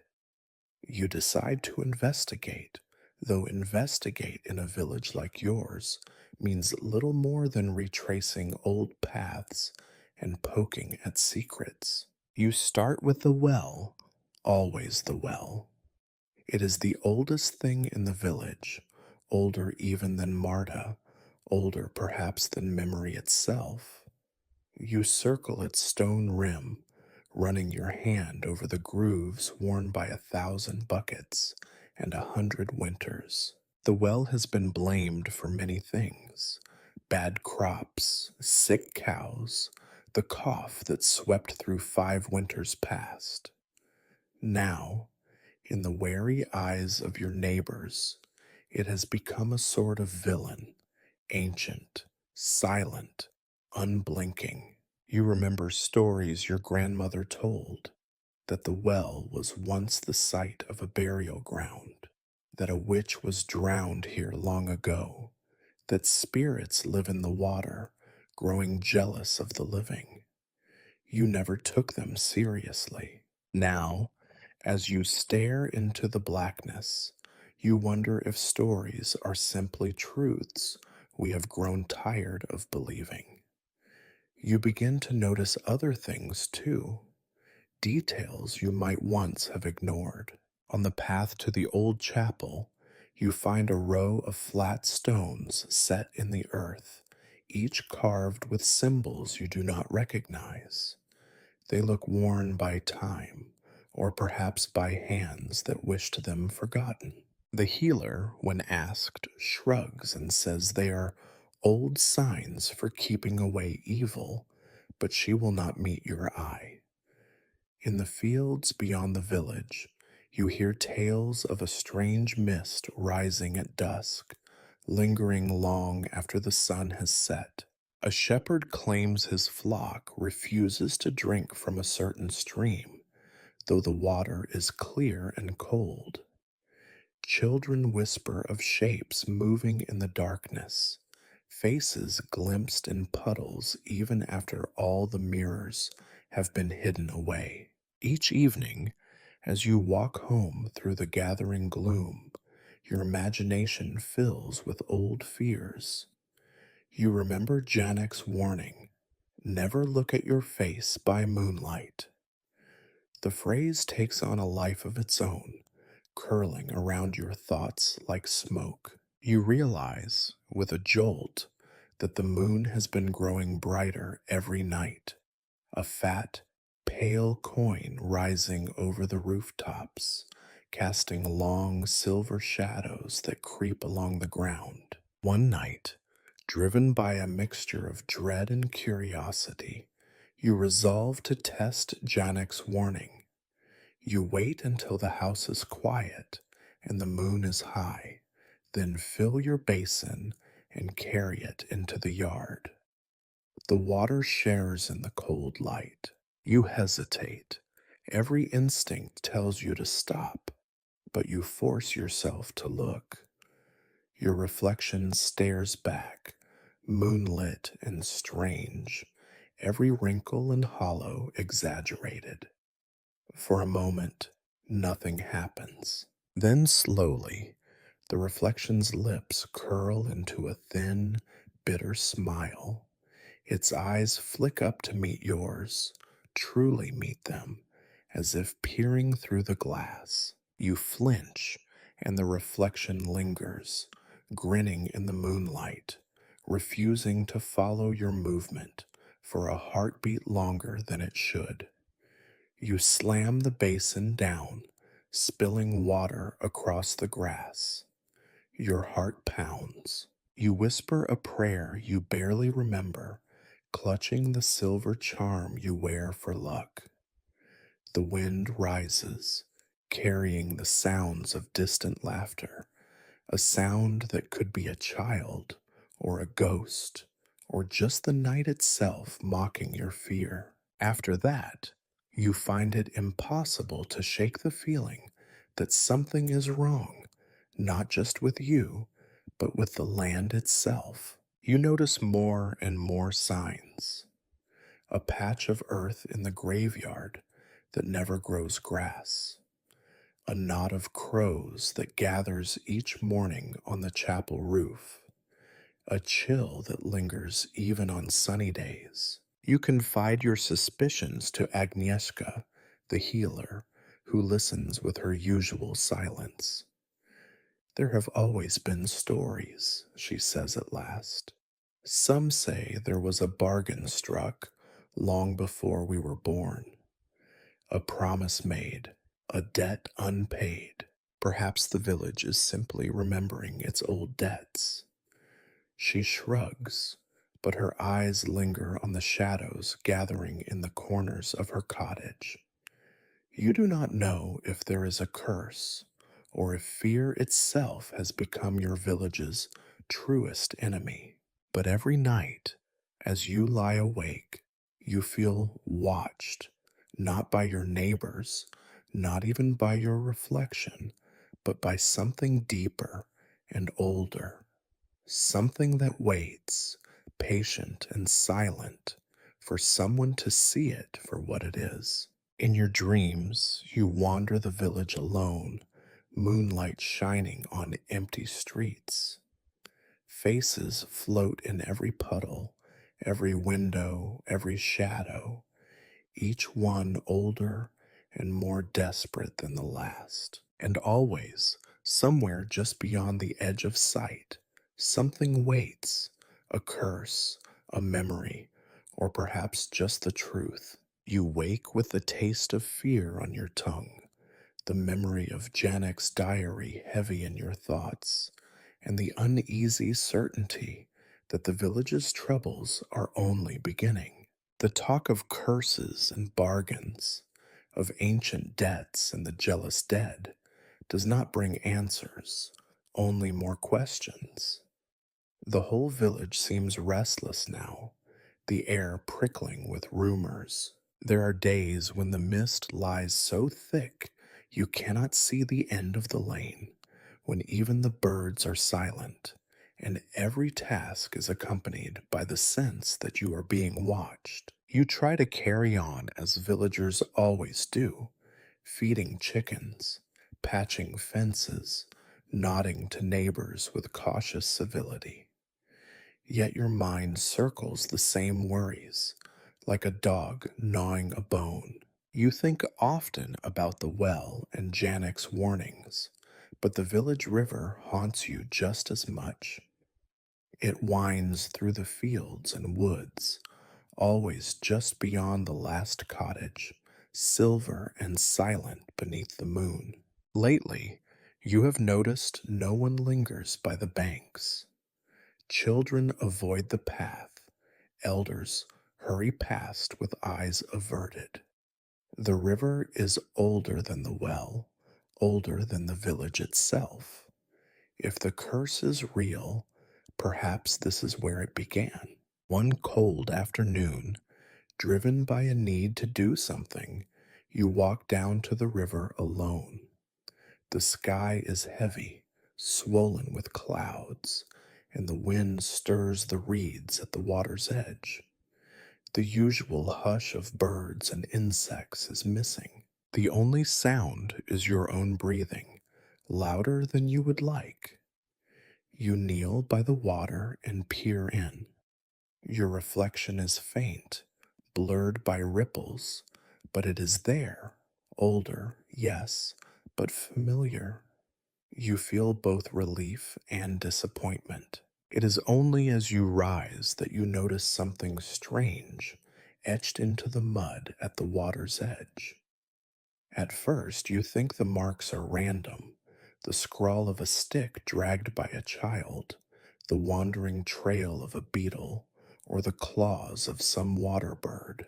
But as you look closer, you see a pattern emerge, circles within circles, lines crossing like spokes of a wheel, and odd, jagged shapes that could be letters from an alphabet no one now remembers. There are more symbols beneath the reeds, half submerged, some almost worn away.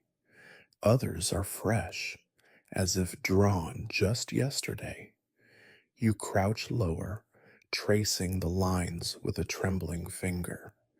The mud is cold and slick. You try to recall anything like this from your grandmother's stories, but nothing fits. The symbols feel wrong, older than any story you know, and more purposeful. You glance around, suddenly certain that you are not alone. The river is still. The trees seem to lean closer. The hairs on your arms stand up. You listen, but hear only your own heart. You follow the line of symbols upstream, ducking beneath a low hanging branch. The markings continue, not just in the mud, but carved into the bark of a willow tree and scratched on a flat stone partly buried in moss. On the stone, someone or something has arranged a ring of old bones, pale and clean. At the center sits a stone, black and polished, its surface reflecting your face in miniature. You reach for it, then stop, unwilling to touch. Your mind races with possibilities. Is this a warning? A protection? A curse renewed with each passing year? You remember the healer's words.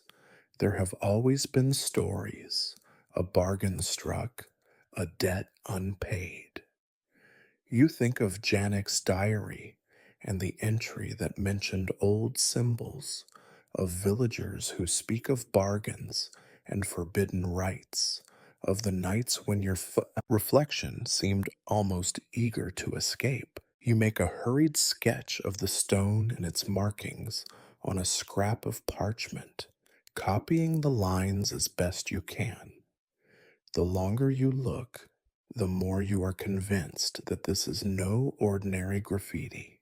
It is a language you cannot read, but your bones recognize as something meant for the living to fear and the dead to remember. As you walk back toward the village, you notice how the world feels different, dimmer, colder, as if the river itself has drawn something from you. You keep glancing over your shoulder, half expecting to see another shadow in the trees. You share your discovery with Agnieszka, the healer, later that evening. She studies your drawing with narrowed eyes, turning it this way and that. These are not just symbols, she says quietly. These are old signs from before even my grandmother's time. They mark boundaries, or perhaps doors.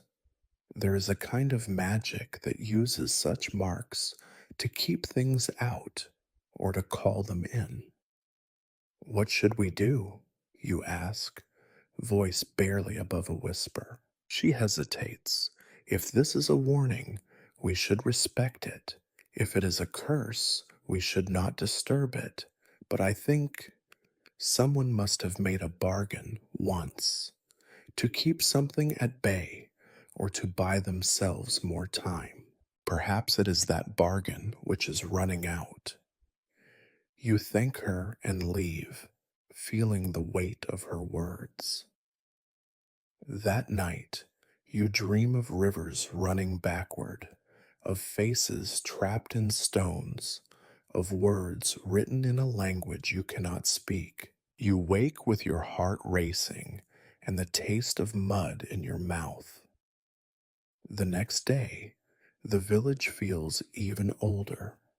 The elders mutter more quietly, the children play closer to home, and the riverbank is left alone. When you look into your basin that morning, your reflection seems to frown at you, as if warning you to mind your own business. You wonder if the symbols by the river are meant to keep something out, or if they are an invitation for something to come in. Either way, you know you cannot ignore them. The old magic, whatever it is, has been disturbed, and now, it seems, it has noticed you. Days and nights begin to blur together, the passage of time marked less by the movement of the sun and more by the deepening uncertainty among the villagers. Since you discovered the symbols by the river, you feel as though something has shifted, subtly, but everywhere at once. The world, once familiar, now feels threaded with tension. It is as if the village is holding its breath, waiting for something to break. You find yourself thinking about the old bargains, the hidden signs, the bones left at the river's edge. You think of Agnieszka's warning, boundaries, doors, magic that keeps things out or draws them in. You try to distract yourself with chores, but the feeling of being watched never leaves you. Even the animals seem restless. The village dogs bark at empty corners. The crows gather on the rooftops, staring down as if they know something you do not. Perhaps you would feel safer if you could simply stop seeing your own reflection altogether. The ban on mirrors, glass, and even standing water remains in place. The villagers do their best to follow it. Water is poured quickly, pots are kept dull, basins are hidden away. For a little while, it brings a kind of uneasy comfort. But as with all things forbidden, what you try hardest to avoid has a way of finding you. It begins with small, almost comical incidents. You catch a glimpse of yourself in the curved blade of your scythe as you sharpen it by the barn. The surface is barely reflective, yet your face stares back, older than you remember, eyes shadowed, lips pressed in a grim line. You blink, and the image flickers. For a moment, you could swear it moved just a little slower than you. Next, you spot your reflection in the window of a neighbor's cottage, not in the glass, which is so smeared with mud and soot that it no longer shines, but in a thin bead of water clinging to the sill after a morning rain. The droplet hangs trembling, and in its curved surface you see your own eye, impossibly small, yet unmistakably yours. It blinks a fraction of a second too late. You recoil, heart pounding, wiping the droplet away as if this will banish whatever strange magic has crept into your world. You begin to notice other villagers having the same trouble. A young boy cries out when he catches sight of his face in the polished side of a soup ladle. The innkeeper jumps, and nearly drops a pitcher when he glimpses himself in a puddle on the floor. A woman screams in the night because she sees her reflection smiling on the wet, black surface of her own boots. It is not just water, glass, or metal. You see your likeness in the glisten of animal eyes, in the shimmer of spilled oil on the road, even in the waxy sheen of a ripened apple. Sometimes the reflections seem to multiply, to appear where no reflection should be. You feel as though you are living in a house of mirrors, but the mirrors are everywhere and nowhere at once. Worst of all, the reflections are no longer content to mimic you perfectly. Sometimes they lag behind, delayed by a heartbeat or a breath. Sometimes they hold your gaze too long, their eyes sharp and knowing, as if weighing your soul. Once, in the dim light of dawn, you catch your reflection in the dark glass of the healer's medicine bottle. It grins at you, sly and mocking, before dissolving into the darkness. You try to tell yourself it is only fear, only the tricks of a tired mind. But the more you notice, the more convinced you become that something has changed in the very fabric of the village. The old protections, the cloth over the well, the soot on the windows, the absence of mirrors are no longer enough. The reflections have grown clever, or bold, or hungry. The children are the first to stop playing outside after dusk. They huddle in corners, whispering stories of the other children, those who peek back from puddles and door latches and the polished buttons on their coats. The elders grow more withdrawn, refusing to leave their houses after sundown. Even the most skeptical among the villagers now avert their eyes from anything that might, in the right light, reveal a face not quite their own. You visit Agnieszka again, desperate for counsel. She listens to your account, nodding grimly. It is not just you, she says. The boundaries are weakening. Whatever was kept out is coming in, and whatever bargains were made, someone, somewhere, has broken them. She hands you a small pouch filled with salt and dried herbs. For protection, she says, though her voice wavers. Put it above your door, in your pocket, anywhere you can. You do as she says, but you are not sure it will help. You sleep with the pouch beside your bed, but the dreams do not stop. You dream of faces floating in black water, mouths moving in silence, hands reaching up from below. One evening, just before sunset, you walk the length of the lane. the shadows grow long, and every surface glistens with the golden light of dusk. You catch your reflection in the windows, in a puddle, in the eyes of a stray cat. Each time, it is a little older, a little further from yourself. Each time you look away. Back in your cottage, you light a candle and sit by the fire. The flame dances, and for a moment, you see your own face reflected in the soft curve of melted wax. This reflection, at least, seems peaceful. It blinks when you blink, breathes when you breathe. You watch it until the flame gutters, then snuff it out, leaving the room in darkness.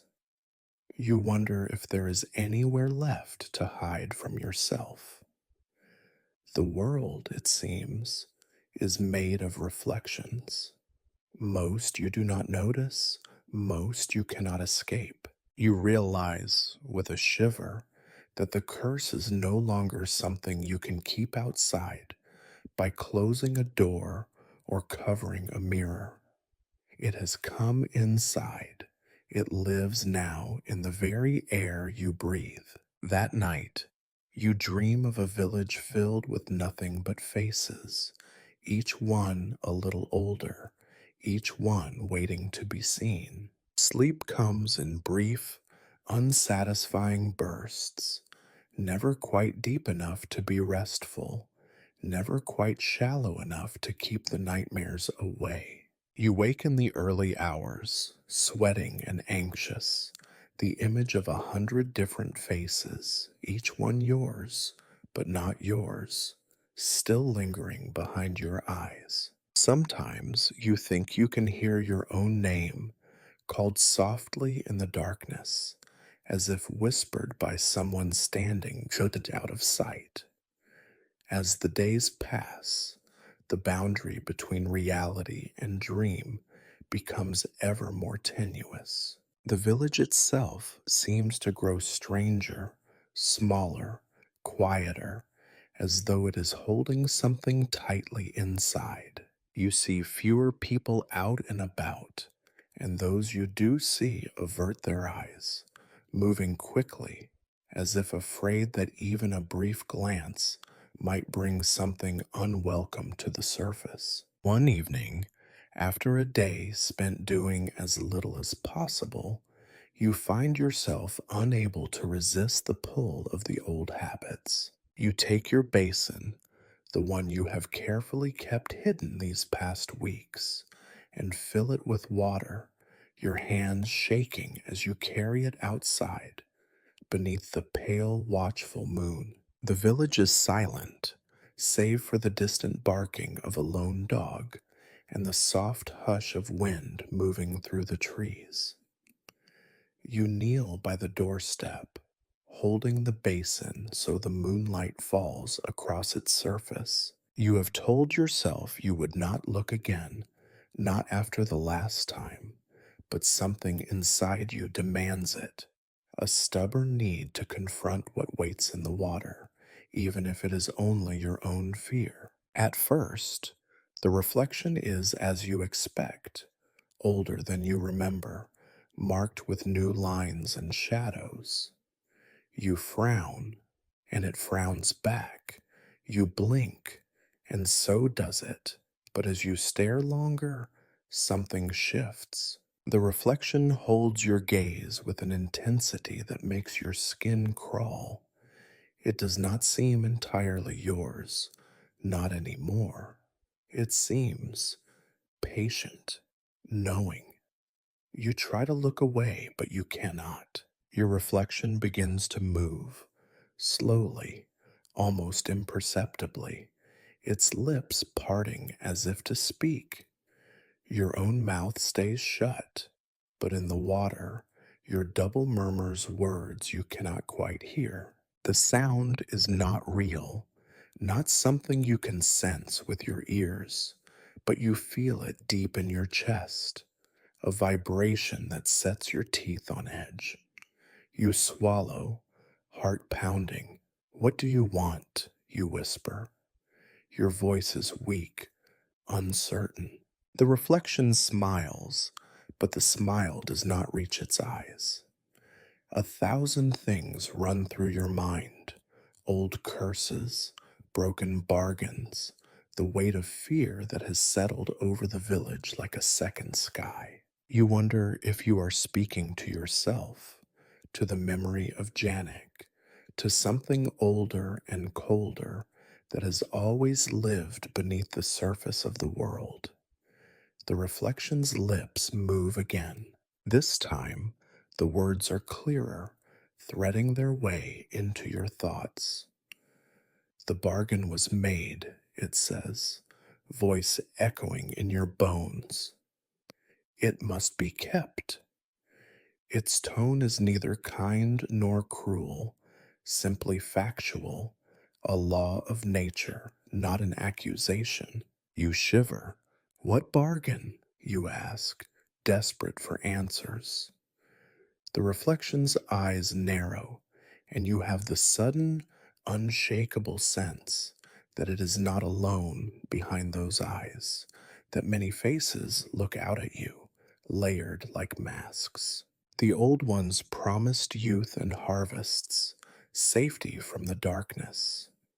In return, the village gave what it could: a face, a year, a life now and then. But bargains fade, debts come due. Time does not forget.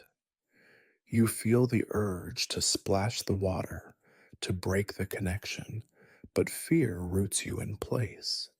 You remember the symbols by the river, the cold stones, the ring of bones. What must we do? You whisper. The reflection tilts its head, regarding you with something like pity, or perhaps hunger. Honor the old ways. Remember the bargain, or watch as time takes what it is owed, and more. You try to ask more, but the reflection's expression shifts, sadness flickering behind its ancient eyes. You are not the first to ask. You will not be the last. We all grow old, one way or another. The wind gusts, and the water shivers. The reflection blurs, then snaps back into place, perfectly mirroring you once more, your own fear etched plainly across your features. You jerk back, nearly dropping the basin. The connection breaks, leaving you shivering and hollow, unsure whether what you experienced was real or a feverish dream. The moon is bright overhead, impossibly bright, washing the world in silver and shadow. Back inside, you sit by your hearth, clutching the pouch of herbs and salt Agnieszka gave you. Your mind is a whirring storm of memories and questions. Who made the bargain? What did it cost? And can it be undone? In the days that follow, you notice the village even more subdued. You wonder if others have had their own midnight conversations, their own warnings. You look for clues in your neighbors' faces, in the way they move, in the hush that falls every time someone mentions the past. You have learned something, though you are not sure what to do with it. The curse is not just a story, not just a reflection in water or glass. It is woven through the village itself, through memory, through fear, through bargains made and debts unpaid. That night, your dreams are thick with voices, some your own, some belonging to faces you have never seen. They whisper of years traded for harvests, of faces growing old in secret, of bargains struck beneath a watchful moon. When you wake, you feel older, not in body, but in spirit. You remember your reflection's words. Time does not forget, and neither, you suspect, will you. The conversation with your reflection leaves you raw and restless, the words echoing through your bones. The days pass, each one tighter than the last. The village wound like a clock spring about to snap. The weather grows stranger, sunny mornings that give way to sudden fog, nights so cold you wake shivering even beneath thick blankets. It feels as though the very air is thick with waiting. You do not keep what happened by the basin to yourself. The next time you see Agnieszka, you share everything: the reflection's voice, the warning, the talk of bargains and debts. The healer listens in silence, her eyes grave, her mouth set in a line. I have heard stories, she says at last, but never from the reflection itself. If it speaks, then the boundary truly is thin. Word spreads, as it always does, in whispers and half finished sentences. Soon you find yourself at the center of a small, uneasy group. Those who, like you, have seen too much and slept too little. There is Tomas, the neighbor with trembling hands. Anna, the shepherdess, haunted by her reflection's sudden flashes of gray. Marta, who claims she hears her younger self singing in the rain barrel at midnight. None of you know exactly what to do, but you know you must do something. Fear, if nothing else, makes conspirators of you all. The old stories, dredged up and turned over, offer little hope. Some say the only way to end a curse is to name it aloud, to force it out into the open. Others believe in offerings, gifts to the river, the well, the land itself, to pay back what was borrowed or stolen. Still others insist on ritual, the careful steps of a dance no one remembers fully, but everyone tries to reconstruct from fragments and dreams. You settle on a plan. It is equal parts bravery and desperation, a ritual of breaking, of unmaking, cobbled together from a patchwork of old beliefs. The night chosen is moonless, the air heavy with the promise of rain. You gather outside the village, near the river where the strange symbols are carved. The others bring what they have: salt and bread, milk, and a coil of black thread, a scrap of mirror, a stone from Jonek's hearth, a faded ribbon plucked from the healer's door. Agnieszka leads, her voice low and shaking. We gather to break what was bound, to repay what was borrowed, to close what was opened. You scatter salt in a circle, lay offerings at the water's edge, tie the thread around the stone, and drop it into the river. You recite the words you remember, improvised lines filling the gaps. Let no face linger where it is not welcome. Let the water forget the names it holds. Let the debt be counted, the bargain undone. The wind rises, tugging at your cloaks and hair. The river stirs, a shiver passing along its length. For a heartbeat, the night feels charged, alive with old power, old memory. The candle you brought flickers, nearly gutters out, then flares bright as if feeding on the words. You look down, and in the brief, dazzling light, you see all your faces reflected together, your own, Tomas's, Anna's, Marta's, and Agnieszka's, each one older, each one blurred and ghostly, shifting between youth and age. The faces begin to mouth silent words, eyes wide and pleading. You feel a tug in your chest, a sense of vertigo, as if the ground beneath you is giving way. Anna gasps. Tomas drops to his knees. Marta begins to sob, rocking back and forth, whispering her own name over and over. The wind howls. For a moment, you are certain that you have succeeded, that something is breaking, unraveling, but then the light vanishes. The faces in the water scatter, leaving only your own, gray and exhausted. The wind dies. The river returns to its steady flow, implacable, indifferent. Silence settles like ash. No one speaks for a long time.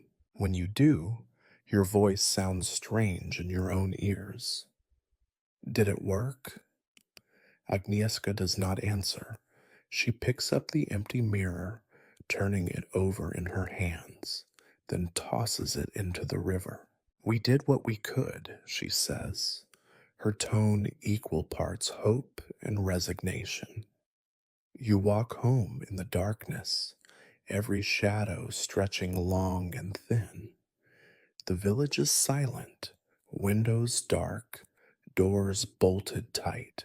You find yourself wondering if the ritual was an act of defiance or of futility, whether you have broken anything at all or simply reminded the old magic that you are still here, still afraid, still owing. That night, sleep comes quickly, but it is dreamless, a blank space, neither peace nor terror, just emptiness. When you wake, the air feels different, the sky lower and close, the very light a shade duller than before. You listen for the sounds of your companions in the morning, hoping for laughter, or at least the familiar complaints. But the village feels thinner, as if some essential thread has been pulled loose. The crows are silent. The river is a dark streak against the fields, its surface still as glass. You look for your reflection in every surface you pass, in the well, in the windows, in the eyes of your neighbor's dog. Sometimes it is there, sometimes it is not.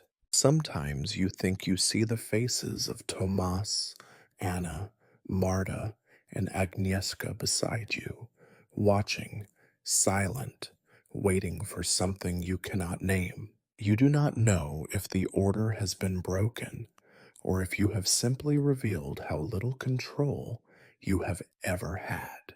But for the first time, you sense a new kind of fear, no longer the fear of what might happen, but the fear of what you have already set in motion. The village wakes differently after the ritual, though at first it is hard to name why. There is a hush, but not the soft, expectant silence of winter dawn or the peaceful stillness after rain. It is heavier, a kind of waiting, though for what, no one is sure. You find yourself watching for your companions from the ritual. You expect perhaps some dramatic change, a lifting of the curse, laughter in the lanes, the swift return of things lost. Instead, you find absence. Anna's sheep wander untended at the edge of the field. Thomas's door stands ajar, fire gone out in the hearth.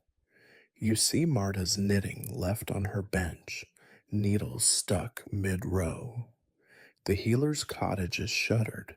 You call their names, walk the lanes, check their houses. There is no sign of them, not even a footprint in the mud. The rest of the village senses it too. A few bold souls venture out, searching, calling, finding nothing. Someone suggests they simply left, unable to bear it any longer. Others mutter about the river, about old bargains claimed at last. No one is willing to go down to the water. You spend the morning in restless pacing. At the well, you draw water without looking in. The silence feels deeper here, as if even the stones have closed their eyes. You notice the children whispering, clustering in doorways, glancing over their shoulders as if expecting to see something terrible or miraculous. The air is thick with unasked questions, but it is not only the missing that unsettle you. Something has changed in the village's remaining faces, too. At first, you think it is only your imagination, the result of sleepless nights and mounting dread. Then you begin to notice the way people move more carefully, how their eyes seem clouded, how they flinch away from their own shadows. Most unsettling of all, the reflections. For so many days, your image in water, glass, and metal moves strangely, older, independent, sometimes sly or mocking. Now, as you risk a glance at the surface of your basin, you see nothing. No face, no echo. The water shows only the ceiling beams and the flicker of your candle. In the window, only darkness, the world outside pressing close. Even in your neighbor's polished ladle, you see only a dull, empty curve. You check again and again, but the result is the same. You ask your neighbors, cautiously, if they notice anything odd. They look away, uncertain, their faces pinched with worry. The curse is gone, whispers one, but there is no conviction in the words. Another says, it is only a trick of the light. But soon, others are talking. The healer's shadow no longer falls across her garden. Anna's favorite cat refuses to eat.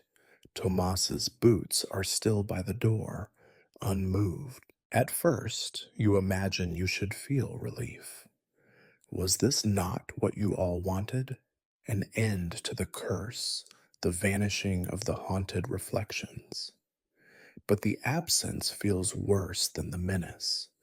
The village is not restored. If anything, it is emptier, thinner, as if something has been skimmed off the surface of things and taken away.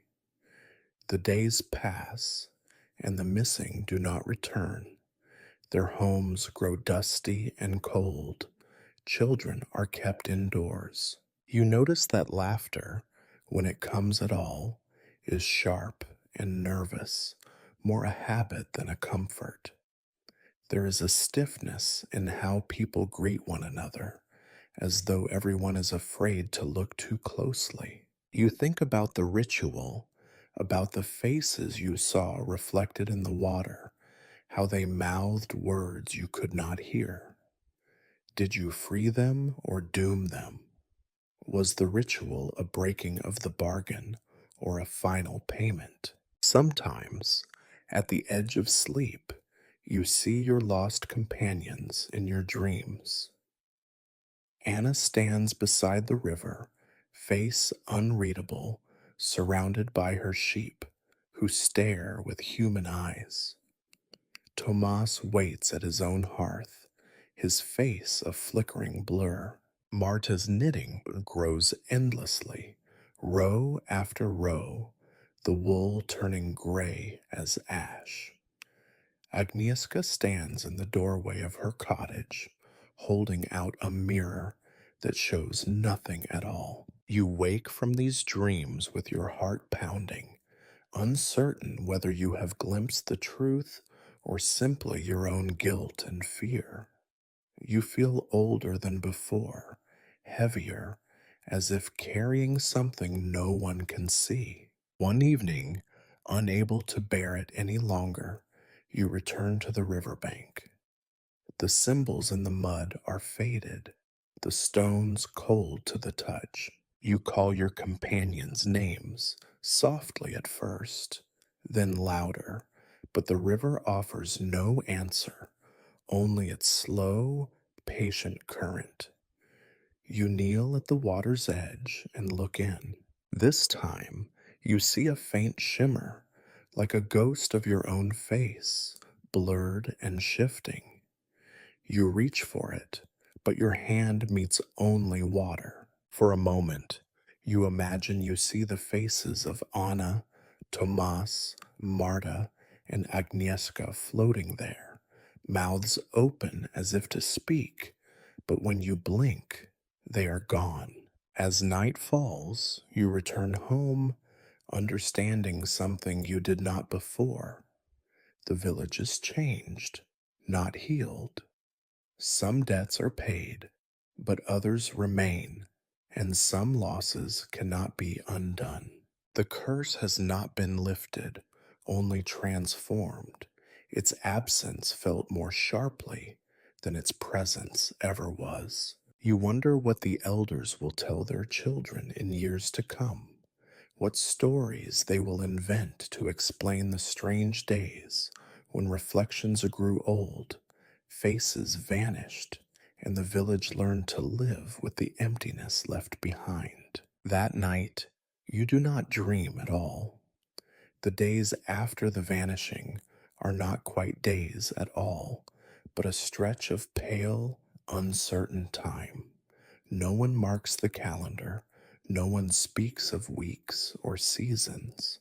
There are still chores to do, goats to milk, fields to mend, bread to bake, but the work happens as if underwater, muffled, drained of its old rhythm. The village continues, but it is not the same village. You are not the same either.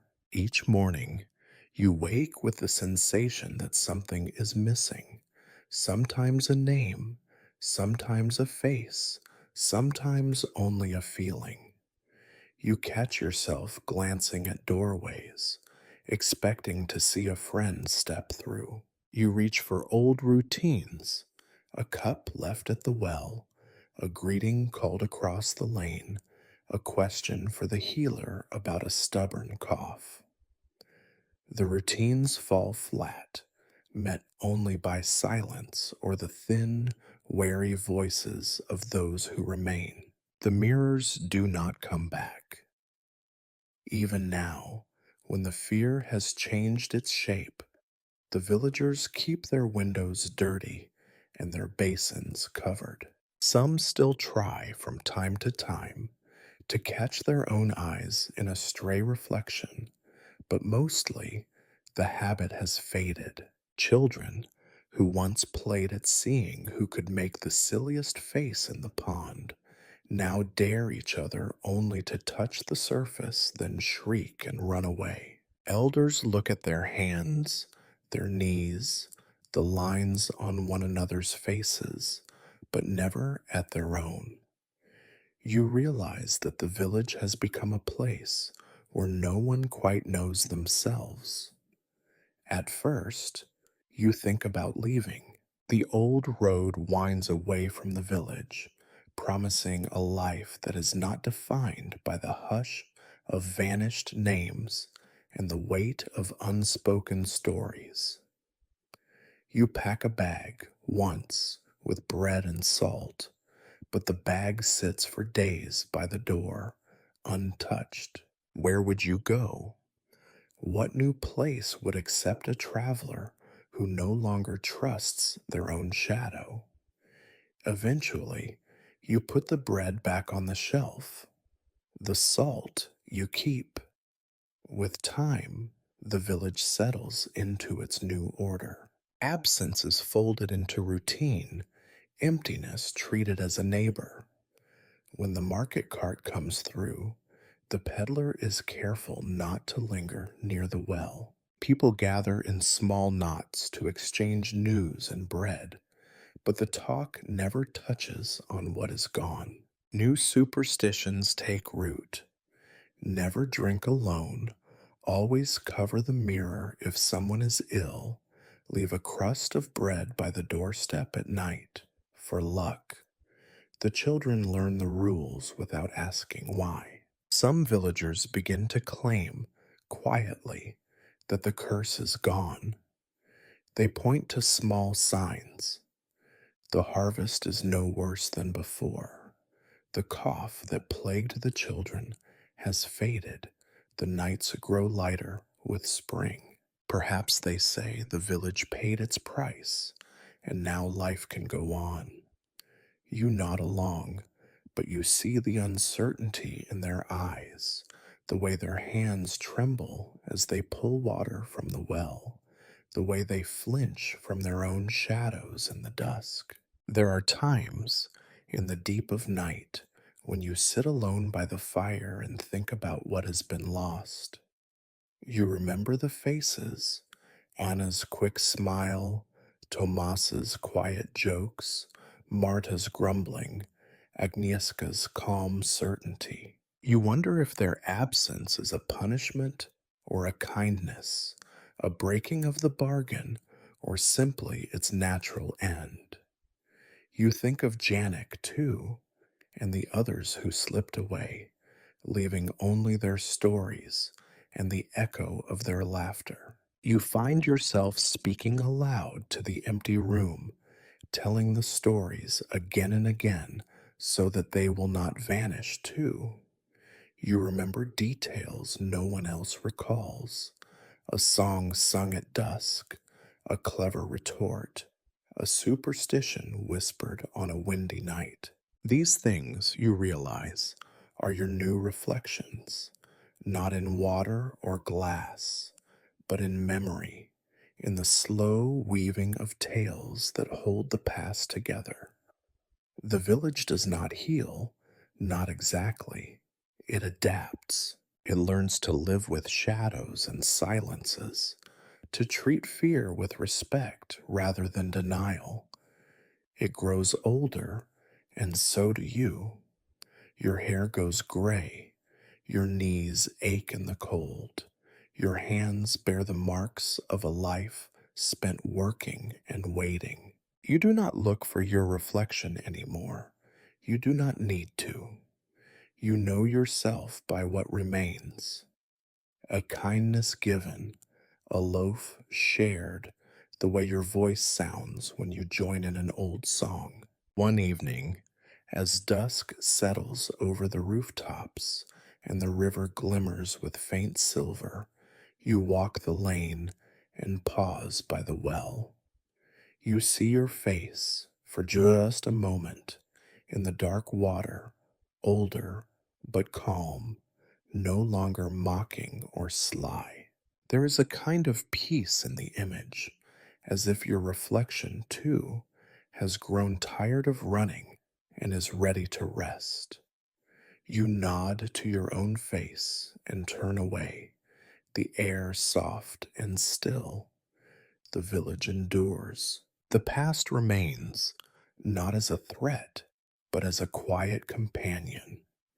You are no longer afraid, not of your reflection, not of old bargains, not even of forgetting. You have learned to live with the unknown, to find comfort in the ordinary mysteries of bread and rain, dawn and dusk.